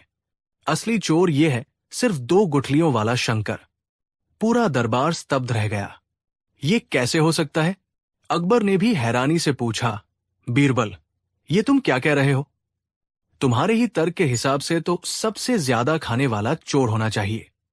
बीरबल ने सिर झुकाकर कहा, आलम पनाह, मेरा पहला तर्क चोर के मन में डर पैदा करने के लिए एक जाल था। असली तर्क अब सुनिए। इंसान का मनोविज्ञान बड़ा सीधा होता है। जहांपनाह, जब कोई व्यक्ति अपराध करता है तो उसके मन में एक अपराध बोध बैठ जाता है। वो हमेशा सामान्य से अलग व्यवहार करने की कोशिश करता है ताकि किसी को शक न हो। आज इस दावत में हर कोई एक आम इंसान की तरह व्यवहार कर रहा था, यानी जी भरकर खा रहा था। लेकिन चोर के मन में डर था। उसे लगा कि अगर वो भी दूसरों की तरह ज्यादा खाएगा तो पकड़ा जाएगा। इसलिए शक से बचने के लिए उसने जानबूझकर सबसे कम खाया। बीरबल ने शंकर की ओर इशारा करते हुए कहा, इस पहरेदार को देखिए। हर कोई जब आमों पर टूट पड़ रहा था तब ये घबराया हुआ था। जब मैंने कहा कि सबसे ज्यादा गुठलियों वाला चोर होगा तो बाकी सब डर गए, पर इसके चेहरे पर सुकून आ गया। इसके इसी सुकून ने इसे पकड़वा दिया। इसने सोचा कि ये मेरी चाल को समझ गया, पर असल में ये मेरे जाल में फंस गया। चोर की दाढ़ी में तिनका होता है, जहांपनाह, और इसका तिनका था इसका डर और इसकी होशियारी दिखाने की कोशिश। बीरबल का तर्क इतना सटीक और मनोवैज्ञानिक था कि शंकर के पास कहने को कुछ नहीं बचा। वो समझ गया कि वह दुनिया के सबसे चतुर इंसान के सामने अपनी चालाकी दिखाने की कोशिश कर रहा था। वो बीरबल के पैरों में गिर पड़ा और रोते रोते अपना गुनाह कबूल कर लिया। शहंशाह अकबर अपनी कुर्सी से खड़े हो गए। वो बीरबल की बुद्धिमानी पर हैरान और प्रसन्न थे। उन्होंने बीरबल को गले लगा लिया। मान गए बीरबल, तुम्हारे पास हर समस्या का ऐसा हल होता है जो कोई सोच भी नहीं सकता। तुमने बिना किसी खून खराबे के सिर्फ इंसान के मन को पढ़कर चोर को पकड़ लिया। पूरा दरबार बीरबल की जय जयकार करने लगा। मुल्ला दो प्याजा और दूसरे जलने वाले दरबारियों के चेहरे देखने लायक थे। अब बारी आई शंकर को सजा देने की। अकबर ने गुस्से से कहा, इस चोर को 100 कोड़े मारे जाए और कालकोरी में डाल दिया जाए। लेकिन बीरबल ने शहंशाह को रोका। 1 मिनट आलमपना, अगर इजाजत हो तो इसकी सजा मैं तय करूं। अकबर ने कहा, बोलो बीरबल। बीरबल ने शंकर को उठाया और कहा, जहांपनाह, ये कोई पेशेवर चोर नहीं, बस एक नासमझ नौजवान है जो आमों के लालच में बहक गया। इसे कोड़े मारने से ये सुधरेगा नहीं, बल्कि और बिगड़ जाएगा। मैं चाहता हूं कि इसे एक ऐसी सजा मिले जो इसे जिंदगी भर का सबक सिखा दे। इसे सजा के तौर पर अगले 2 सालों तक शाही बाग के माली राम भरोसे के साथ काम करने का हुक्म दिया जाए। ये सो नए नूर-ए-जहां के पौधे लगाएगा और जब तक वे पेड़ बनकर फल नहीं देने लगते तब तक उनकी सेवा करेगा। जब ये अपनी मेहनत से फल उगाएगा तब इसे उस फल की असली कीमत समझ आएगी जिसे इसने इतनी आसानी से चुरा लिया था। ये सजा सुनकर शहंशाह अकबर और भी प्रसन्न हुए। ये सिर्फ सजा नहीं बल्कि सुधार का एक मौका था। उन्होंने बीरबल के फैसले पर मुहर लगा दी। तो दोस्तों, इस तरह बीरबल ने सिर्फ आमों की गुठलियां गिनकर नहीं बल्कि इंसान के मन में छिपे डर और अपराध बोध को गिनकर असली चोर को पकड़ लिया।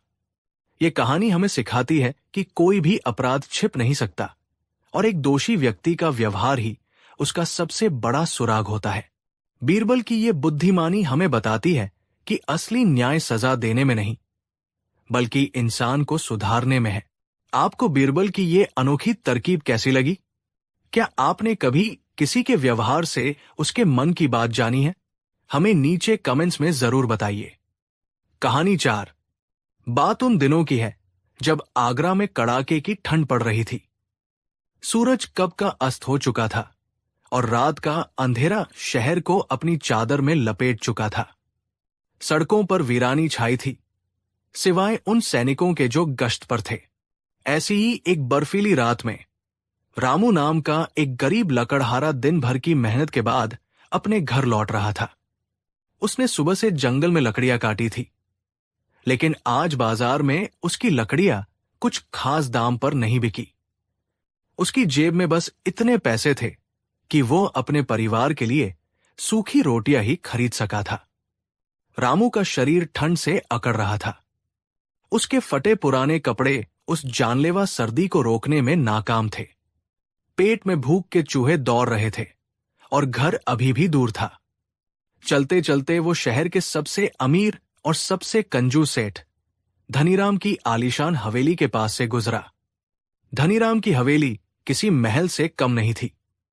उसके बगल में ही उसका एक बड़ा सा भोजनालय था, जहां से लजीज पकवानों की खुशबू हवा में तैर रही थी।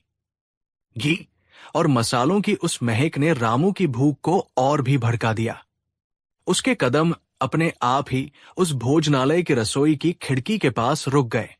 अंदर रसोइये गर्मा गर्म पूरियां, कचौड़ियां और तरह तरह की सब्जियां बना रहे थे। रसोई की भट्टी से निकलती आग की गर्मी खिड़की के बाहर तक आ रही थी। रामू ने सोचा, अंदर जाकर खाने के पैसे तो नहीं हैं, लेकिन क्यों न थोड़ी देर यही खड़े होकर इस आग की गर्मी से अपने ठिठुरते हाथों को सेंक लूं और इस खाने की खुशबू से ही अपने मन को बहला लूं। ये सोचकर वो खिड़की के पास खड़ा हो गया। उसने अपनी ठंडी हथेलियों को आपस में रगड़ा और उस गर्मी का आनंद लेने लगा जो भट्टी से आ रही थी। पकवानों की मनमोहक खुशबू उसके नथुनों में जा रही थी और उसे एक अजीब सा सुकून मिल रहा था। वो अपनी भूख और ठंड भूलकर कुछ पल के लिए वही खड़ा रहा। तभी भोजनालय का मालिक, वही कंजूस सेठ धनीराम, बाहर निकला। उसकी नजर रामू पर पड़ी, जो आंखें बंद किए बड़े आनंद से उसके भोजनालय की गर्मी और खुशबू का मजा ले रहा था। सेठ की आंखें गुस्से से लाल हो गई। वो चीखा, कौन है रे तू? यहां खड़े होकर मुफ्त में मेरे भोजनालय की गर्मी और मेरे पकवानों की खुशबू का मजा ले रहा है। चल, पैसे निकाल। रामू हक्का बक्का रह गया। उसने हाथ जोड़कर कहा, मालिक, मैं तो बस ठंड बहुत थी तो थोड़ी देर आग की गर्मी लेने के लिए खड़ा हो गया था। मैंने आपका कुछ खाया नहीं, कुछ लिया नहीं। मैं पैसे किस बात के दूं? सेठ धनीराम हंसा। उसका हंसना किसी जहरीले नाग के फुफकारने जैसा था। वाह, क्या बात कही! अरे मूर्ख, जो गर्मी तूने ली वो मेरी लकड़ियों से जल रही आग की थी। जो खुशबू तूने ली वो मेरे घी, तेल और मसालों की थी। क्या ये सब मुफ्त में आता है? जब मैंने इन सब पर पैसा खर्च किया है तो तू इसका मुफ्त में आनंद कैसे ले सकता है? चल, निकाल 100 सिक्के, वरना मैं तुझे सिपाही के हवाले कर दूंगा। रामू के पैरों तले जमीन खिसक गई। 100 सिक्के! उसके पास तो 2 सिक्के भी ढंग से नहीं थे। उसने सेठ के पैर पकड़ लिए। सेठ जी, मुझ गरीब पर रहम करो। मैं एक लकड़हारा हूं। दिन भर की कमाई से मेरे घर का चूल्हा जलता है। 100 सिक्के तो मैंने एक साथ कभी देखे भी नहीं। मैंने सच में आपका कोई नुकसान नहीं किया। लेकिन कंजूस और घमंडी धनीराम पर उसकी बातों का कोई असर नहीं हुआ। उसने रामू को धक्का दिया और चिल्लाने लगा, चोर, बेईमान, मेरा माल मुफ्त में इस्तेमाल करता है और अब पैसे देने में आनाकानी कर रहा है। रुक, मैं अभी तुझे सबक सिखाता हूं। शोर सुनकर लोग इकट्ठा हो गए। सेठ ने 2 सिपाहियों को बुलाया और रामू पर चोरी का इल्जाम लगा दिया। मामला शहर की पंचायत में पहुंच गया। पंचायत में सेठ धनीराम ने अपनी पहुंच और पैसे का इस्तेमाल किया। उसने पंचों को अपनी तरफ कर लिया। उसने दलील दी, हुजूर, इस आदमी ने मेरे भोजनालय की गर्मी और खुशबू का इस्तेमाल किया है। यह भी एक तरह की चोरी है। मेरे व्यापार का नियम है, सेवा का मूल्य होता है। इसने मेरी सेवा ली है तो इसे मूल्य चुकाना ही होगा। गरीब रामू अपनी बात कहने की कोशिश करता रहा, लेकिन उसकी आवाज को अनसुना कर दिया गया। पंचों ने भी सेठ की हां में हां मिलाई और फैसला सुनाया कि रामू को सेठ को 100 सोने के सिक्के देने होंगे। यह फैसला सुनकर रामू पर मानो पहाड़ टूट पड़ा। वो वही जमीन पर बैठकर रोने लगा। 100 सिक्के वो 7 जन्मों में भी नहीं चुका सकता था। इसका मतलब था कि उसे अपनी बाकी की जिंदगी सेठ की गुलामी में गुजारनी पड़ेगी। दोस्तों, एक पल के लिए सोचिए, उस गरीब लकड़हारे पर क्या बीत रही होगी? जहां उसे न्याय की उम्मीद थी, वहां भी दौलत ने उसे हरा दिया। क्या आपके आसपास भी कभी ऐसा हुआ है जहां पैसे के आगे सच्चाई की आवाज दब गई हो? नीचे कमेंट्स में हमें अपने विचार जरूर बताइएगा। अब रामू के पास कोई रास्ता नहीं बचा था। वो हताश और निराश था। तभी भीड़ में से एक बूढ़े आदमी ने उसके कंधे पर हाथ रखा और कहा, बेटा, हिम्मत मत हारो। इस दुनिया में अगर कहीं इंसाफ है तो वो शहंशाह अकबर के दरबार में है। तुम आगरा जाओ और अपनी फरियाद शहंशाह और उनके सलाहकार बीरबल के सामने रखो। सुना है बीरबल की बुद्धि के आगे बड़े बड़े घमंडी पानी भरते हैं। एक छोटी सी उम्मीद की किरण के साथ रामू ने अपनी सारी हिम्मत जुटाई और आगरा की ओर चल पड़ा। कई दिनों की मुश्किल यात्रा के बाद भूखा प्यासा रामू आखिरकार शहंशाह अकबर के दरबार में पहुंच गया। दरबार की शानो शौकत देखकर उसकी आंखें चौंधिया गई। उसने हिम्मत करके अपनी फरियाद सुनाने की इजाजत मांगी। अकबर, जो अपनी प्रजा का बहुत ख्याल रखते थे, उन्होंने रामू को अपनी बात कहने का मौका दिया। रामू ने रोते रोते पूरी कहानी शुरू से आखिर तक शहंशाह को सुना दी। उसने बताया कि कैसे उसने सिर्फ गर्मी और खुशबू ली थी और कैसे सेठ धनीराम उससे 100 सोने के सिक्कों की मांग कर रहा है। पूरी सभा में सन्नाटा छा गया। ये एक ऐसा अनोखा मामला था जो किसी ने पहले कभी नहीं सुना था। कुछ दरबारी हंसने लगे तो कुछ को रामू पर तरस आया। सेठ धनीराम को भी दरबार में बुलाया गया। वो पूरे आत्मविश्वास के साथ आया, क्योंकि उसे यकीन था कि उसकी दलीलें इतनी मजबूत हैं कि शहंशाह भी उसे गलत नहीं ठहरा सकते। धनीराम ने अकबर के सामने भी वही बात दोहराई, आलम पनाह, हर चीज की एक कीमत होती है। मेरे भोजनालय से निकलने वाली गर्मी और खुशबू मेरे व्यापार का हिस्सा है। अगर कोई उसका आनंद लेता है तो उसे उसकी कीमत चुकानी होगी। ये व्यापार का सीधा साधा नियम है। शहंशाह अकबर भी सोच में पड़ गए। मामला था तो बड़ा अजीब, लेकिन सेठ की दलीलों में उन्हें एक तरह का तर्क नजर आ रहा था। वो किसी भी पक्ष के साथ अन्याय नहीं करना चाहते थे। उन्होंने अपने दरबारियों से सलाह मांगी, लेकिन कोई भी इस पहेली को सुलझा नहीं पा रहा था। जब कोई रास्ता नहीं सूझा तो अकबर की नजर अपने सबसे भरोसेमंद और बुद्धिमान सलाहकार बीरबल पर पड़ी। बीरबल अब तक शांत बैठे पूरी घटना को बड़े ध्यान से सुन रहे थे और उनके चेहरे पर एक हल्की सी मुस्कान थी। अकबर ने कहा, बीरबल, इस पूरे मामले पर खामोश क्यों हो? तुम्हारी क्या राय है? क्या खुशबू और गर्मी की भी कोई कीमत हो सकती है? इस गरीब के साथ न्याय कैसे किया जाए? बीरबल अपनी जगह से उठे, शहंशाह को सलाम किया और बोले, जहां पनाह, सेठ धनीराम की बात में तर्क तो है। अगर उन्होंने किसी चीज पर पैसा खर्च किया है तो उसका मूल्य मिलना ही चाहिए। व्यापार का नियम तो यही कहता है। यह सुनकर सेठ धनीराम की छाती गर्व से चौड़ी हो गई। उसे लगा कि बीरबल भी उसकी तरफ है। रामू का चेहरा निराशा से और भी लटक गया, लेकिन बीरबल ने अपनी बात आगे बढ़ाई, मगर जहांपनाह, न्याय का तकाजा ये भी है कि जैसा सौदा हो, कीमत भी वैसी ही होनी चाहिए। मुझे इस मामले में न्याय करने के लिए 1 दिन का समय और 100 सोने के सिक्के चाहिए। दरबार में सब हैरान थे। बीरबल को न्याय करने के लिए 100 सोने के सिक्के क्यों चाहिए? अकबर को बीरबल पर पूरा भरोसा था। उन्होंने शाही खजाने से 100 सोने के सिक्के मंगवाए और एक थैली में भरकर बीरबल को दे दिए। उन्होंने सेठ धनीराम और रामू को अगले दिन फिर से दरबार में हाजिर होने का हुक्म दिया। अगले दिन पूरा दरबार खचाखच भरा हुआ था। हर कोई ये देखने के लिए बेचैन था कि बीरबल इस अजीब मामले का फैसला कैसे सुनाते हैं। सेठ धनीराम तो मन ही मन लड्डू खा रहा था। उसे लग रहा था कि आज उसे 100 सिक्के मिलकर ही रहेंगे। बीरबल अपने साथ सोने के सिक्कों से भरी वही थैली और एक मोमबत्ती लेकर आए थे। उन्होंने शहंशाह से इजाजत लेकर सेठ धनीराम को अपने पास बुलाया। फिर उन्होंने जमीन पर एक बड़ा सा सफेद कपड़ा बिछाया और उस पर वो 100 सोने के सिक्के एक एक करके रख दिए। सोने के सिक्के दरबार की रोशनी में चमक रहे थे। धनीराम की आंखें उन सिक्कों को देखकर लालच से चमक उठीं। वो उन्हें उठाने के लिए आगे बढ़ा ही था कि बीरबल ने उसे हाथ के इशारे से रोक दिया। बीरबल ने कहा, सेठ जी, इतनी जल्दी क्या है? अभी न्याय पूरा नहीं हुआ है।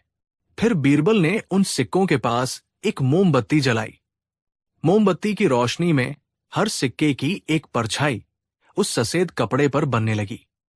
दरबार में मौजूद हर शख्स की सांसें रुकी हुई थी। किसी को समझ नहीं आ रहा था कि बीरबल आखिर कर क्या रहे हैं।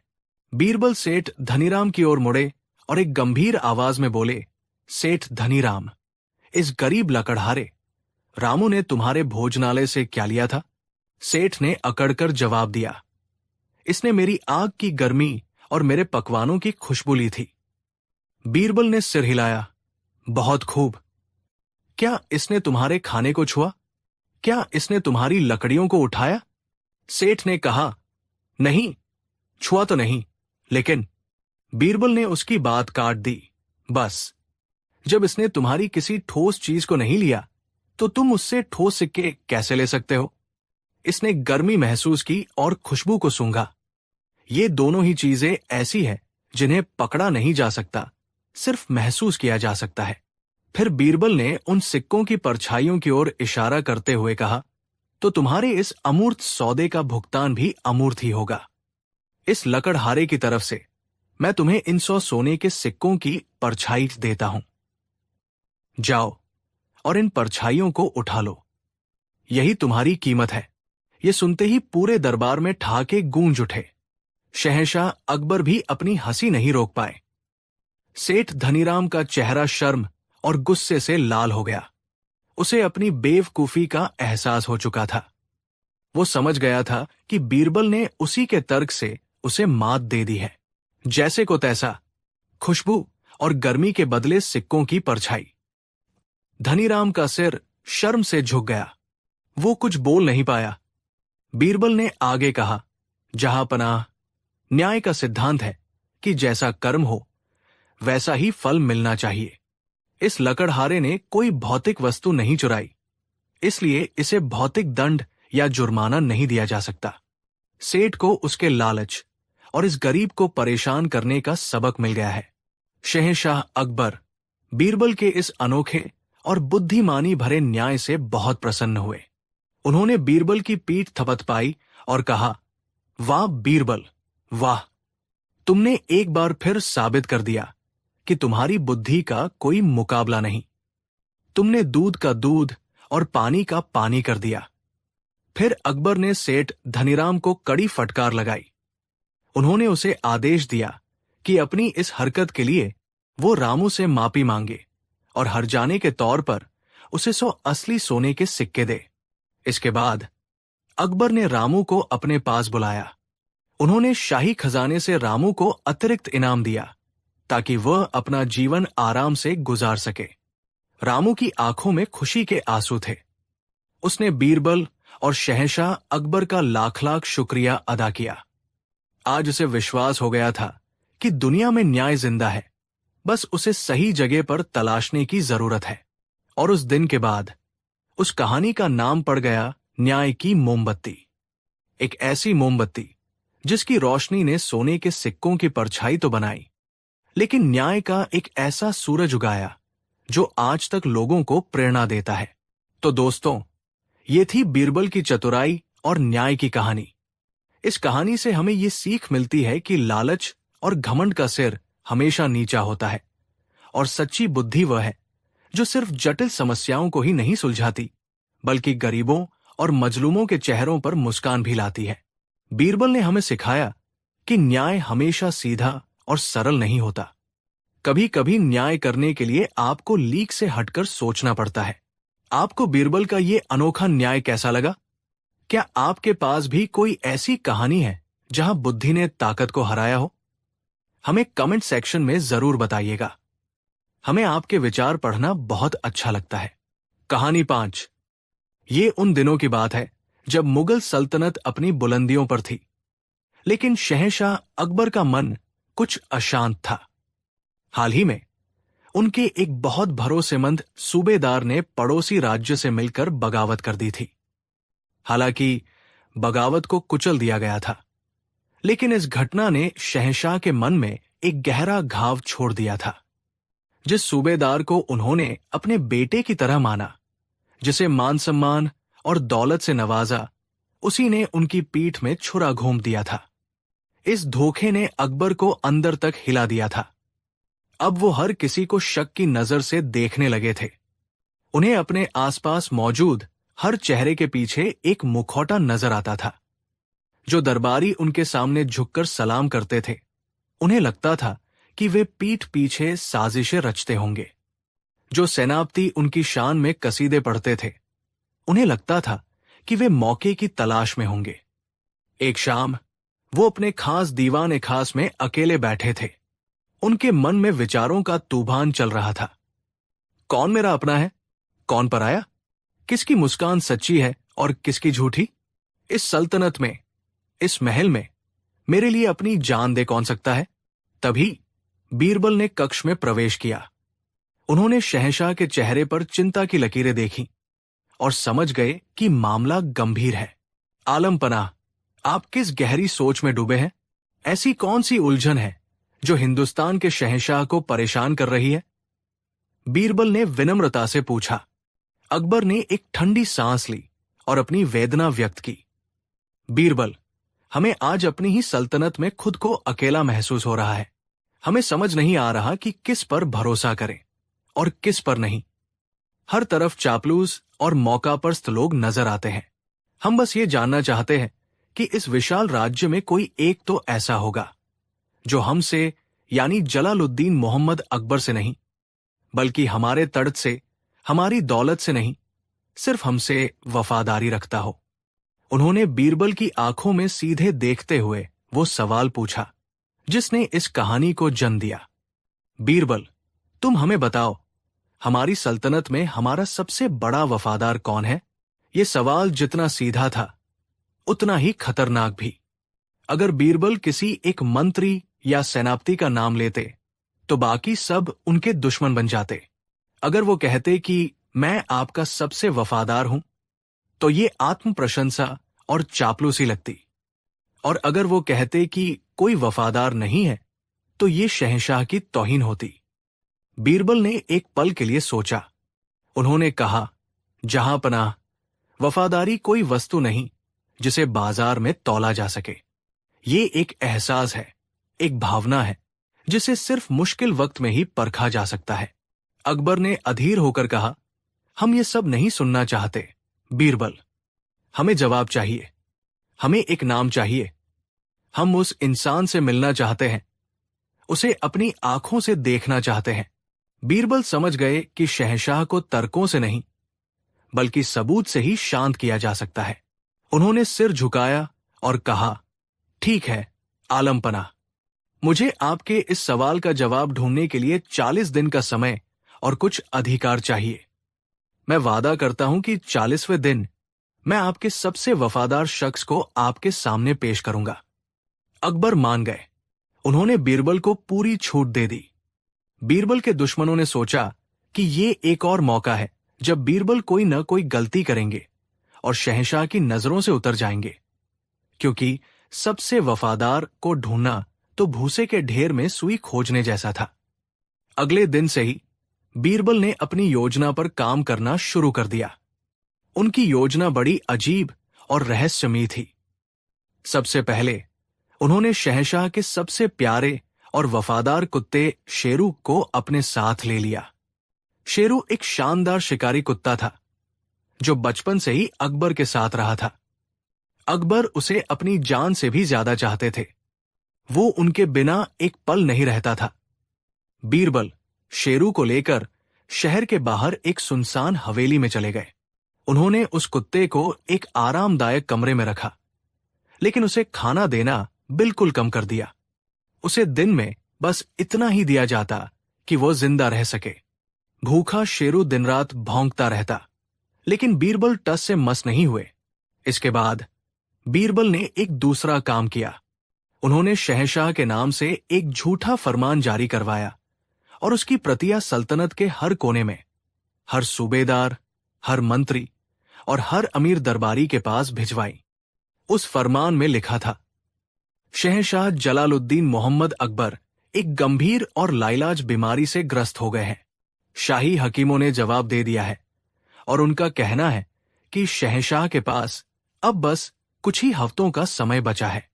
चूंकि शहंशाह का कोई भी बेटा अभी सल्तनत संभालने के लायक नहीं है, इसलिए शहंशाह ने फैसला किया है कि वो अपनी वसीयत में सल्तनत का अगला वारिस उस व्यक्ति को घोषित करेंगे जो उनकी नजर में सबसे योग्य और वफादार होगा। ये खबर आग की तरह पूरी सल्तनत में फैल गई। जैसे ही लोगों ने सुना कि शहंशाह मरने वाले हैं और तख्त खाली होने वाला है, सल्तनत में एक अजीब सी हलचल मच गई। अब बीरबल का असली काम शुरू हुआ। उन्होंने वेश बदलकर, कभी सौदागर बनकर, कभी फकीर बनकर सल्तनत के अलग अलग हिस्सों में घूमना शुरू कर दिया। वह चुपचाप लोगों के व्यवहार को, उनकी बातों को और उनकी प्रतिक्रियाओं को देखने लगे। जैसे जैसे दिन बीतते गए, बीरबल को इंसानी फितरत के कई रंग देखने को मिले। दरबार के मंत्री, जो मंत्री कल तक अकबर की शान में जमीन आसमान एक कर देते थे, अब वे गुप्त बैठकें करने लगे थे। वे गुट बना रहे थे। हर कोई शहजादों को अपनी तरफ करने में लगा था। वे इस बात पर लड़ रहे थे कि अकबर के बाद वजीर आजम कौन बनेगा। उनकी बातों में अकबर की सेहत के लिए चिंता नहीं, बल्कि आने वाले तख्त की लालच थी। सेनापति और सूबेदार, बड़े बड़े सेनापति जिन्होंने अकबर के साथ कई जंगें लड़ी थी, अब अपनी अपनी सेनाओं को मजबूत करने में लग गए थे। वे पड़ोसी राज्यों से गुप्त संदेश भेज रहे थे। वे सोच रहे थे कि अगर सल्तनत कमजोर होती है तो वे अपने अपने हिस्से को एक आजाद रियासत घोषित कर देंगे। आम जनता दुखी थी। वे अपने शहंशाह से प्यार करते थे। मस्जिदों और मंदिरों में अकबर की लंबी उम्र के लिए दुआएं होने लगी। लेकिन उनकी वफादारी में भी एक डर छिपा था। उन्हें डर था कि अकबर के बाद सल्तनत में अराजकता फैल जाएगी, लड़ाइयां होंगी और उनका अमन चैन छिन जाएगा। बीरबल ये सब देख रहे थे और हर बात को अपने दिमाग में दर्ज कर रहे थे। उन्हें हर जगह वफादारी के अलग अलग रूप दिखे। लालच से जन्मी वफादारी, डर से जन्मी वफादारी और स्वार्थ से जन्मी वफादारी। लेकिन उन्हें वो निस्वार्थ वफादारी कहीं नजर नहीं आई जिसकी तलाश में वो निकले थे। इस बीच शहंशाह अकबर महल में बेचैन थे। बीरबल की योजना के तहत उन्हें बीमार होने का नाटक करना था। वो अपने कक्ष में लेटे रहते और किसी से मिलते जुलते नहीं थे। उन तक भी दरबारियों की साजिशों की खबरें पहुंच रही थी और ये देखकर उनका दिल टूट रहा था। उन्हें लगने लगा था कि शायद बीरबल सही थे। उनका कोई भी सच्चा वफादार नहीं है। 39 दिन बीत गए। कल 40वां और आखिरी दिन था। बीरबल वापस आगरा लौट आए। 40वें दिन बीरबल सुबह सुबह शहंशाह अकबर के पास पहुंचे। अकबर ने कमजोर आवाज में पूछा, क्यों बीरबल, क्या मिला तुम्हें हमारा सबसे वफादार, या तुम भी खाली हाथ लौटे हो? बीरबल ने मुस्कुराकर कहा, आलम पनाह, आपका सबसे वफादार मिल गया है और आज हम उसे भरे दरबार में सबसे मिलाएंगे। बस आपको मेरी योजना के अंतिम हिस्से में मेरा साथ देना होगा। बीरबल ने शहंशाह को अपनी योजना समझाई। उस दिन दरबार में एक अजीब सा माहौल था। सबको यह खबर दी गई थी कि आज बीमार शहंशाह अपनी वसीयत का ऐलान करने के लिए आखिरी बार दरबार में आएंगे। पूरा दरबार खचाखच भरा था। हर मंत्री, हर दरबारी यह सुनने के लिए बेताब था कि तख्त का अगला मालिक कौन होगा। शहंशाह अकबर को 2 सिपाहियों के सहारे बड़ी कमजोर हालत में दरबार में लाया गया। वो इतने बीमार लग रहे थे कि उन्हें देखकर किसी को शक भी नहीं हुआ। उन्हें सिंहासन पर बिठाया गया। अकबर ने कांपती हुई आवाज में कहा, मेरे प्यारे दरबारियों, हमारा अंतिम समय नजदीक है। हमने अपनी सल्तनत के भविष्य का फैसला कर लिया है, लेकिन उससे पहले हम अपने सबसे वफादार से मिलना चाहते हैं। बीरबल, कहाँ है वो? सबकी नजरें बीरबल पर टिक गई। बीरबल ने सिर झुकाया और कहा, आलम पनाह, आपका सबसे वफादार इसी दरबार में मौजूद है और वो कोई इंसान नहीं है। ये सुनकर सब चौंक गए। तभी बीरबल ने इशारा किया और 2 सिपाही उस भूखे, कमजोर और मरियल हो चुके कुत्ते शेरू को लेकर दरबार में दाखिल हुए। 39 दिनों के भूखे प्यासे शेरू की हालत बहुत खराब थी। वो ठीक से चल भी नहीं पा रहा था। उसे देखकर दरबार में कानाफूसी होने लगी। ये कुत्ता, ये है सबसे वफादार। मुल्ला 2 प्याजा ने मजाक उड़ाया। लेकिन जैसे ही उस मरियल कुत्ते की नजर अपने मालिक शहंशाह अकबर पर पड़ी, उसके मुरझाए हुए शरीर में जैसे बिजली कौंध गई। वो सिपाहियों की पकड़ से खुद को छुड़ाकर भागा। उसकी लड़खड़ाती टांगों में अचानक जाने कहां से इतनी ताकत आ गई। वो भागता हुआ, लंगड़ाता हुआ, गिरता पड़ता अपने मालिक के सिंहासन तक पहुंचा। उसने अपने अगले दोनों पंजे सिंहासन पर रखे और अपनी पूरी ताकत से अपनी पूंछ हिलाने लगा। उसने प्यार से अकबर के पैरों को चाटना शुरू कर दिया। उसकी आंखों से आंसू बह रहे थे। वो दर्द और खुशी में धीमी धीमी आवाज में गुर्रा रहा था, जैसे कह रहा हो, मालिक, आप मिल गए। मैं इतने दिन कहा था, आप ठीक तो हैं? वो बस अपने मालिक का प्यार चाहता था। उसे न तो तख्त की परवाह थी, न सल्तनत की। उसे बस अपने अकबर की चिंता थी। ये दृश्य इतना भावुक था कि पूरे दरबार में सन्नाटा छा गया। जिन दरबारियों के दिलों में लालच और स्वार्थ भरा था, वे भी ये निस्वार्थ प्रेम देखकर शर्मिंदा हो गए। शहंशाह अकबर की आंखों से भी आंसू बह निकले। वो अपनी बीमारी का नाटक भूल गए। वो सिंहासन से उठे और नीचे बैठकर अपने प्यारे शेरू को गले से लगा लिया। उन्होंने उसे प्यार किया, सहलाया। तब बीरबल आगे आए। उनकी आवाज में एक दार्शनिक गहराई थी। जहांपनाह, उन्होंने कहा, इन 39 दिनों में मैंने आपकी सल्तनत के हर बड़े इंसान को परखा। जब उन्होंने सुना कि आप मरने वाले हैं, तो किसी ने तख्त के लिए साजिश की, किसी ने अपनी रियासत का सपना देखा। हर कोई ये हिसाब लगा रहा था कि आपके जाने के बाद उन्हें क्या मिलेगा। लेकिन इस बेजुबान जानवर को देखिए। मैंने इसे 39 दिनों तक भूखा रखा, आपसे दूर रखा, इसे तकलीफ दी। लेकिन जैसे ही इसने आपको देखा, ये अपनी भूख, अपना दर्द, सब कुछ भूल गया। इसके मन में कोई लालच, कोई स्वार्थ नहीं है। इसके लिए आप सिर्फ हिंदुस्तान के शहंशाह नहीं, बल्कि इसके मालिक हैं। इसका सब कुछ है। इसकी वफादारी किसी शर्त की मोहताज नहीं है। ये आपसे सिर्फ इसलिए वफादार है क्योंकि ये आपसे प्यार करता है। बीरबल ने पूरे दरबार की ओर देखकर कहा, आलम पनाह, इंसानों की वफादारी अक्सर जरूरतों और उम्मीदों से बंधी होती है, लेकिन सच्ची और निस्वार्थ वफादारी वही होती है जो बदले में कुछ नहीं मांगती। इसलिए मेरे हिसाब से इस सल्तनत में आपका सबसे वफादार ये कुत्ता है। बीरबल के शब्द हर किसी के दिल में उतर गए। शहंशाह अकबर को अपनी गलती का एहसास हुआ।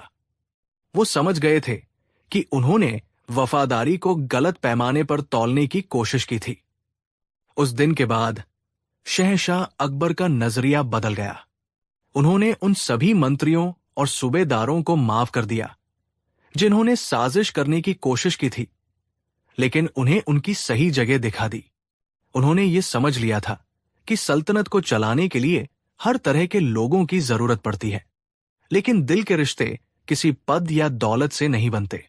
उन्होंने बीरबल को गले लगाया और कहा, बीरबल, आज तुमने हमें सिर्फ हमारे सबसे वफादार से नहीं मिलाया, बल्कि वफादारी के असली मतलब से भी रूबरू करवाया है। तुम सिर्फ हमारे सलाहकार नहीं, हमारी आत्मा के आईने हो। तो दोस्तों, ये थी कहानी उस खोज की जो एक इंसान से शुरू हुई और एक बेजुबान जानवर पर खत्म हुई। ये कहानी हमें सिखाती है कि सच्ची वफादारी अक्सर वहां मिलती है जहां हम उसकी उम्मीद भी नहीं करते, बिना किसी शर्त के, बिना किसी स्वार्थ के। ये हमें याद दिलाती है कि पद, पैसा और ताकत से खरीदी गई वफादारी की उम्र बहुत छोटी होती है, लेकिन प्रेम और निस्वार्थ भाव से जन्मी वफादारी अमर होती है। कहानी 6।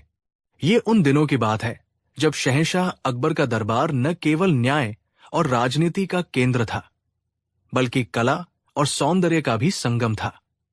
शहंशाह को खूबसूरत चीजों का बहुत शौक था, चाहे वो कोई इमारत हो, कोई कविता हो या प्रकृति का कोई नजारा। शाही बाग में एक बड़ा सा सरोवर था जिसमें उन्होंने खास तौर पर मानसरोवर से लाकर सफेद राजहंसों का एक जोड़ा छोड़ा था। अब उनका कुनबा बढ़कर दर्जनों का हो गया था। जब ये बर्फ जैसे सफेद हंस शांत पानी में तैरते तो ऐसा लगता मानो पानी पर दूध के टुकड़े तैर रहे हों। अकबर अक्सर शाम को इस सरोवर के किनारे बैठकर घंटों इन हंसों को निहारा करते थे। ये दृश्य उनके मन को बहुत शांति देता था। एक दिन दरबार में देवगढ़ के राजा सूर्य प्रताप सिंह मेहमान बनकर आए। अकबर ने अपने मेहमान को शाही बाग की सैर कराने का फैसला किया। दरबार के सभी खास मंत्री और नवरत्न भी उनके साथ थे। जब सभी लोग उस सरोवर के पास पहुंचे तो राजा सूर्य प्रताप उन सफेद हंसों की सुंदरता देखकर मंत्रमुग्ध हो गए। वाह शहंशाह, क्या खूब नजारा है, उन्होंने कहा। मैंने अपनी जिंदगी में इतने खूबसूरत और राजसी हंस कभी नहीं देखे। ये तो आपकी सल्तनत की शांति और समृद्धि का प्रतीक है। अकबर ये तारीफ सुनकर बहुत खुश हुए। तभी उस्ताद मंसूर, जो सल्तनत के मुख्य चित्रकार थे और पक्षियों के विशेषज्ञ माने जाते थे, आगे आए। मंसूर एक बेहतरीन कलाकार थे, लेकिन उनके मन में बीरबल के लिए बहुत ईर्ष्या थी। उन्हें लगता था कि शहंशाह हर बात में बीरबल की सलाह क्यों लेते हैं, जबकि असली ज्ञान तो उन जैसे विशेषज्ञों के पास है। आज उन्हें बीरबल को नीचा दिखाने का एक सुनहरा मौका नजर आया। उस्ताद मंसूर ने अदब से झुककर कहा, राजा साहब की बात में दम है, आलमपना। सफेद हंस वाकई शांति का प्रतीक है, लेकिन हमारे प्राचीन ग्रंथों और ईरान के किस्सों में एक और हंस का जिक्र आता है, जो इससे भी कहीं ज्यादा दुर्लभ और चमत्कारी होता है। अकबर ने उत्सुकता से पूछा, कौन सा हंस उस्ताद? मंसूर ने एक रहस्यमयी मुस्कान के साथ कहा, काले रंग का हंस, जहांपना।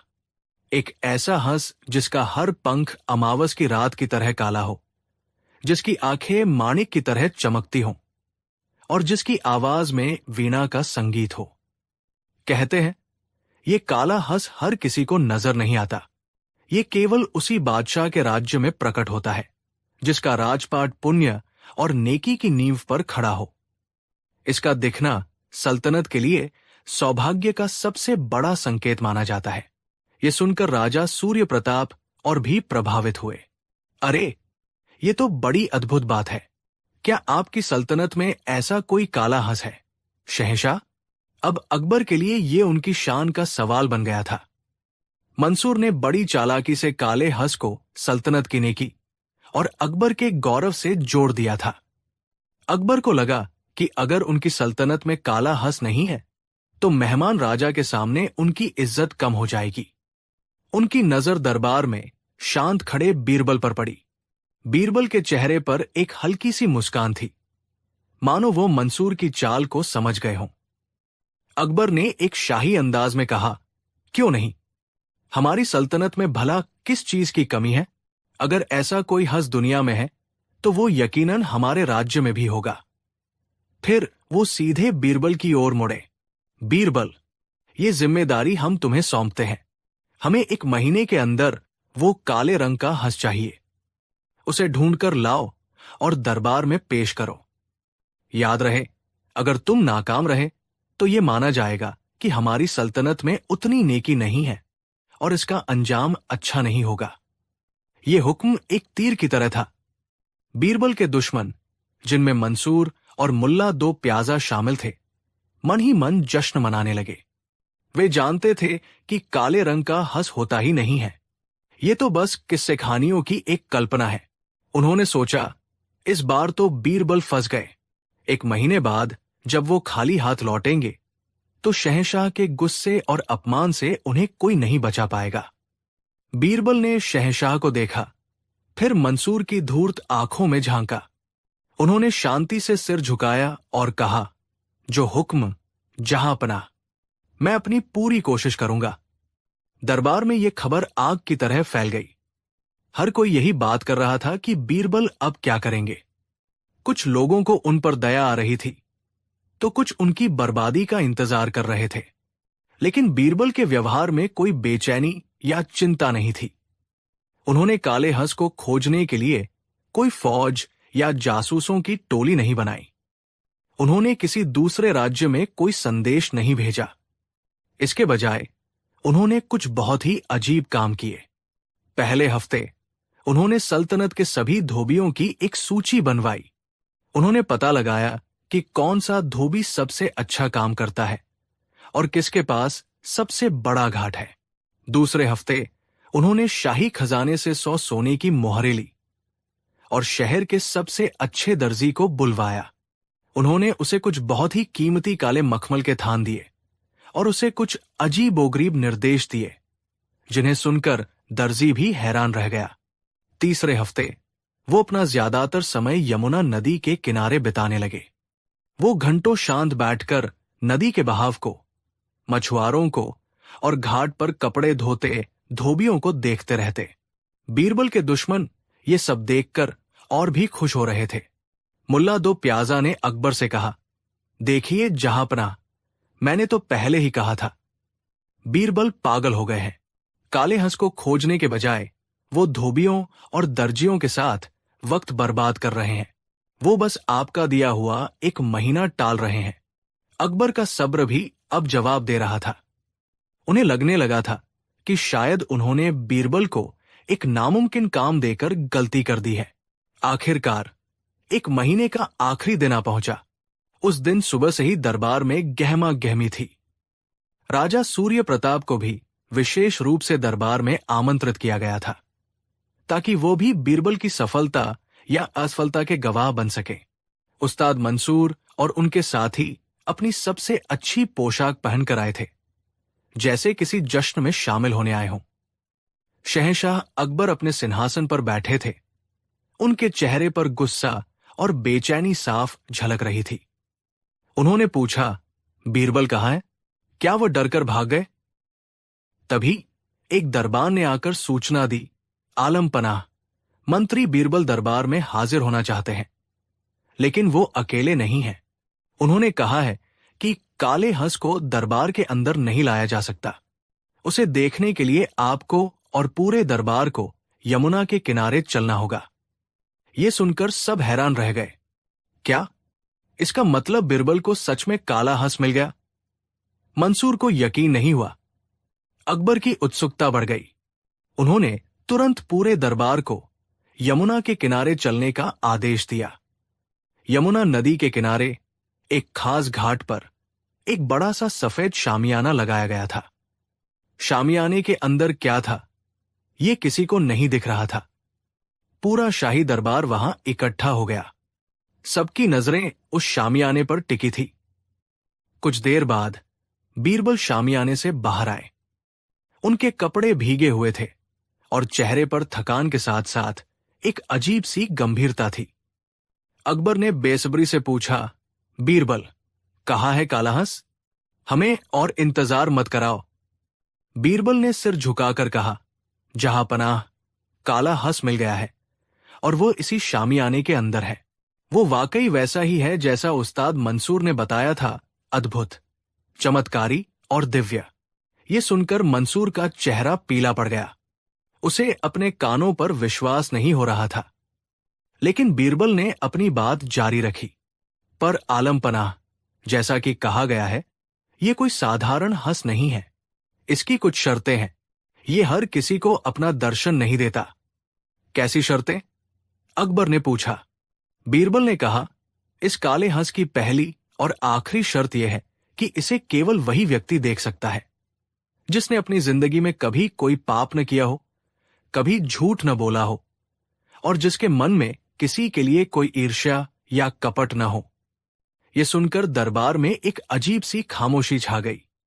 बीरबल आगे बोले, यह हंस बहुत पवित्र है। अगर कोई भी पापी या कपटी व्यक्ति इसे देखने की कोशिश करेगा तो यह हंस हमेशा के लिए पत्थर का बन जाएगा। इसलिए मैं आप सबसे हाथ जोड़कर विनती करता हूं कि केवल वही लोग इस शामियाने के अंदर प्रवेश करें जिन्हें पूरा यकीन हो कि वे हर तरह से निष्पाप और पवित्र हैं। अब बीरबल ने अपना असली खेल शुरू किया था। उन्होंने गेंद दरबारियों के पाले में डाल दी थी। बीरबल की शर्त सुनकर दरबारियों में कानाफूसी होने लगी। हर कोई एक दूसरे का मुंह देख रहा था। कोई भी ये दावा करने की हिम्मत नहीं कर पा रहा था कि वो पूरी तरह से निष्पाप है। बीरबल सबसे पहले उस्ताद मंसूर के पास गए, जिन्होंने ये सारा बखेड़ा खड़ा किया था। उस्ताद जी, बीरबल ने बड़े अदब से कहा, आप तो एक महान कलाकार हैं और प्रकृति के ज्ञाता हैं। आप ही ने हमें इस दिव्य हंस के बारे में बताया था। आप यकीनन एक पवित्र आत्मा होंगे। कृपया आप आगे बढ़ें और सबसे पहले इस हंस के दर्शन करके हम सबको कृतार्थ करें। अब मंसूर बुरी तरह फंस गया। उसकी हालत आगे कुआ पीछे खाई जैसी हो गई थी। अगर वो अंदर जाता है तो उसे कोई काला हंस नहीं मिलेगा, क्योंकि वहां था ही नहीं। और जब वो बाहर आकर कहेगा कि उसे कुछ नहीं दिखा, तो बीरबल कहेंगे, देखा, इसका मतलब आप पवित्र नहीं हैं। आपके मन में पाप है और पूरे दरबार के सामने उसकी इज्जत मिट्टी में मिल जाएगी।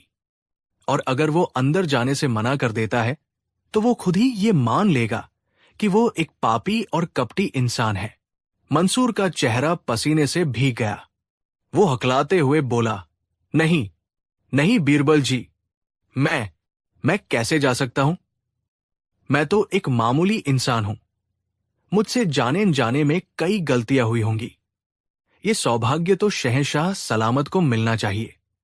उसने बड़ी चालाकी से गेंद अकबर की तरफ फेंक दी। अब बीरबल शहंशाह अकबर के पास पहुंचे। आलम पनाह, उस्ताद मंसूर तो संकोच कर रहे हैं। आप तो इस सल्तनत के मालिक हैं, ईश्वर की परछाई है। आपसे ज्यादा पवित्र कौन हो सकता है? आप चलिए। अकबर एक बुद्धिमान शासक थे। वो एक पल में बीरबल की पूरी चाल समझ गए। उन्हें याद आया कि कैसे उन्होंने भी गुस्से में और अपनी शान के लिए बीरबल को एक असंभव काम सौंप दिया था। उन्हें अपनी गलती का एहसास हुआ। लेकिन वो शहंशाह थे। वो सबके सामने ये कैसे मान सकते थे कि वो भी पूरी तरह निष्पाप नहीं है? अकबर ने एक पल सोचा और फिर मुस्कुराए। उन्होंने कहा, बीरबल, हम इस सल्तनत के शासक हैं। हमसे भी राजकाज में कई कड़े फैसले लेने पड़ते हैं, जिससे शायद किसी का दिल दुखा हो। हम ये दावा नहीं कर सकते कि हम पूरी तरह से पवित्र हैं। ये सौभाग्य तो हमारे मेहमान राजा सूर्य प्रताप को मिलना चाहिए, जो एक बहुत ही धर्मात्मा राजा है। अब गेंद राजा सूर्य प्रताप के पाले में थी। वो भी एक समझदार व्यक्ति थे। उन्होंने हाथ जोड़ दिए और कहा, नहीं नहीं शहंशाह, मैं तो बस एक छोटा सा राजा हूं। मुझसे भी कई भूल चूक हुई होगी। मैं इस दिव्य हंस को देखने के लायक नहीं हूं। अब बीरबल एक एक करके सभी दरबारियों के पास गए। मुल्ला दो प्याजा, सेनापति, काजी, हर किसी ने कोई न कोई बहाना बनाकर अंदर जाने से मना कर दिया। किसी ने कहा, मैंने व्यापार में झूठ बोला है, तो किसी ने कहा, मेरे मन में लालच है। कोई भी खुद को पापी कहलवाने का जोखिम नहीं उठाना चाहता था। जब सबने मना कर दिया तो दरबार में एक गहरा सन्नाटा छा गया। तब बीरबल जोर से हंसे। उनकी हंसी में जीत की खनक थी। उन्होंने कहा, जहांपनाह, ये बड़े आश्चर्य की बात है। उस्ताद मंसूर ने कहा था कि काला हंस केवल नेकी और पुण्य वाले राज्य में ही दिखता है, लेकिन यहां तो एक भी ऐसा व्यक्ति नहीं है जो खुद को उसे देखने के लायक समझता हो। इसका मतलब तो ये हुआ कि हमारी सल्तनत में कोई भी निष्पाप और पवित्र नहीं है। यह सुनकर मंसूर और बाकी दुश्मनों के सिर शर्म से झुक गए। बीरबल ने अपनी बात पूरी की, लेकिन सच ये नहीं है जहांपनाह। सच तो यह है कि दुनिया में ऐसा कोई इंसान है ही नहीं जो पूरी तरह से निष्पाप हो। हर इंसान से गलतियां होती हैं, और सच ये भी है कि काले रंग का हंस होता ही नहीं है। ये तो बस उस्ताद मंसूर की कल्पना थी, जिसका इस्तेमाल वो मुझे फंसाने के लिए करना चाहते थे। अब बीरबल ने शामियाने का पर्दा हटा दिया। अंदर का दृश्य देखकर सब दंग रह गए। अंदर कोई काला हंस नहीं था। वहां सल्तनत का सबसे अच्छा धोबी अपने कुछ साथियों के साथ एक बड़े से कड़ाहे में काला रंग घोल रहा था, और पास में ही कुछ सफेद राजसों को पकड़कर रखा गया था, जिन्हें शायद वे रंगने की तैयारी कर रहे थे। बीरबल ने समझाया, जहांपनाह, जब मुझे पता था कि काला हंस दुनिया में कहीं नहीं है, तो मेरे पास दो ही रास्ते थे। या तो मैं हार मान लेता, या फिर मैं एक बना लेता। मैं इन सफेद हंसों को काला रंगने ही वाला था। लेकिन फिर मैंने सोचा कि एक झूठ को साबित करने के लिए दूसरा झूठ क्यों बोलना। इससे बेहतर है कि मैं सच्चाई को ही इस तरह सामने लाऊं कि झूठ बोलने वालों का पर्दाफाश हो जाए। मैंने ये पवित्रता और पाप की शर्त इसलिए रखी ताकि जो लोग दूसरों की परीक्षा लेना चाहते हैं, उन्हें पहले खुद अपनी आत्मा के आईने में झांकने का मौका मिले। अब सब कुछ शीशे की तरह साफ था। शहंशाह अकबर को अपनी गलती का और मंसूर की साजिश का पूरा एहसास हो गया, लेकिन वो बीरबल की बुद्धिमानी पर इतने प्रसन्न हुए कि उनका सारा गुस्सा काफूर हो गया। वो जोर से हंसे और बीरबल को गले लगा लिया। वाह बीरबल, वाह! तुमने एक बार फिर साबित कर दिया कि बुद्धि की तलवार के आगे हर साजिश का सिर झुक जाता है। तुमने न सिर्फ एक असंभव काम को संभव कर दिखाया, बल्कि हम सबको एक बहुत बड़ा सबक भी सिखाया है। शहंशाह ने उस्ताद मंसूर और अन्य दरबारियों को उनकी इस हरकत के लिए कड़ी फटकार लगाई और उन्हें दरबार में सबके सामने बीरबल से माफी मांगने का हुक्म दिया। तो दोस्तों, इस तरह बीरबल ने अपनी चतुराई से न सिर्फ खुद को एक मुश्किल जाल से बचाया, बल्कि अपने दुश्मनों को उन्हीं के बिछाए खेल में मात दे दी। ये कहानी हमें सिखाती है कि जो लोग दूसरों के लिए गड्ढा खोदते हैं, वे अक्सर खुद ही उसमें गिरते हैं। ये हमें यह भी याद दिलाती है कि दुनिया में कोई भी इंसान दूध का धुला नहीं होता और दूसरों पर उंगली उठाने से पहले हमें हमेशा अपने गिरेबान में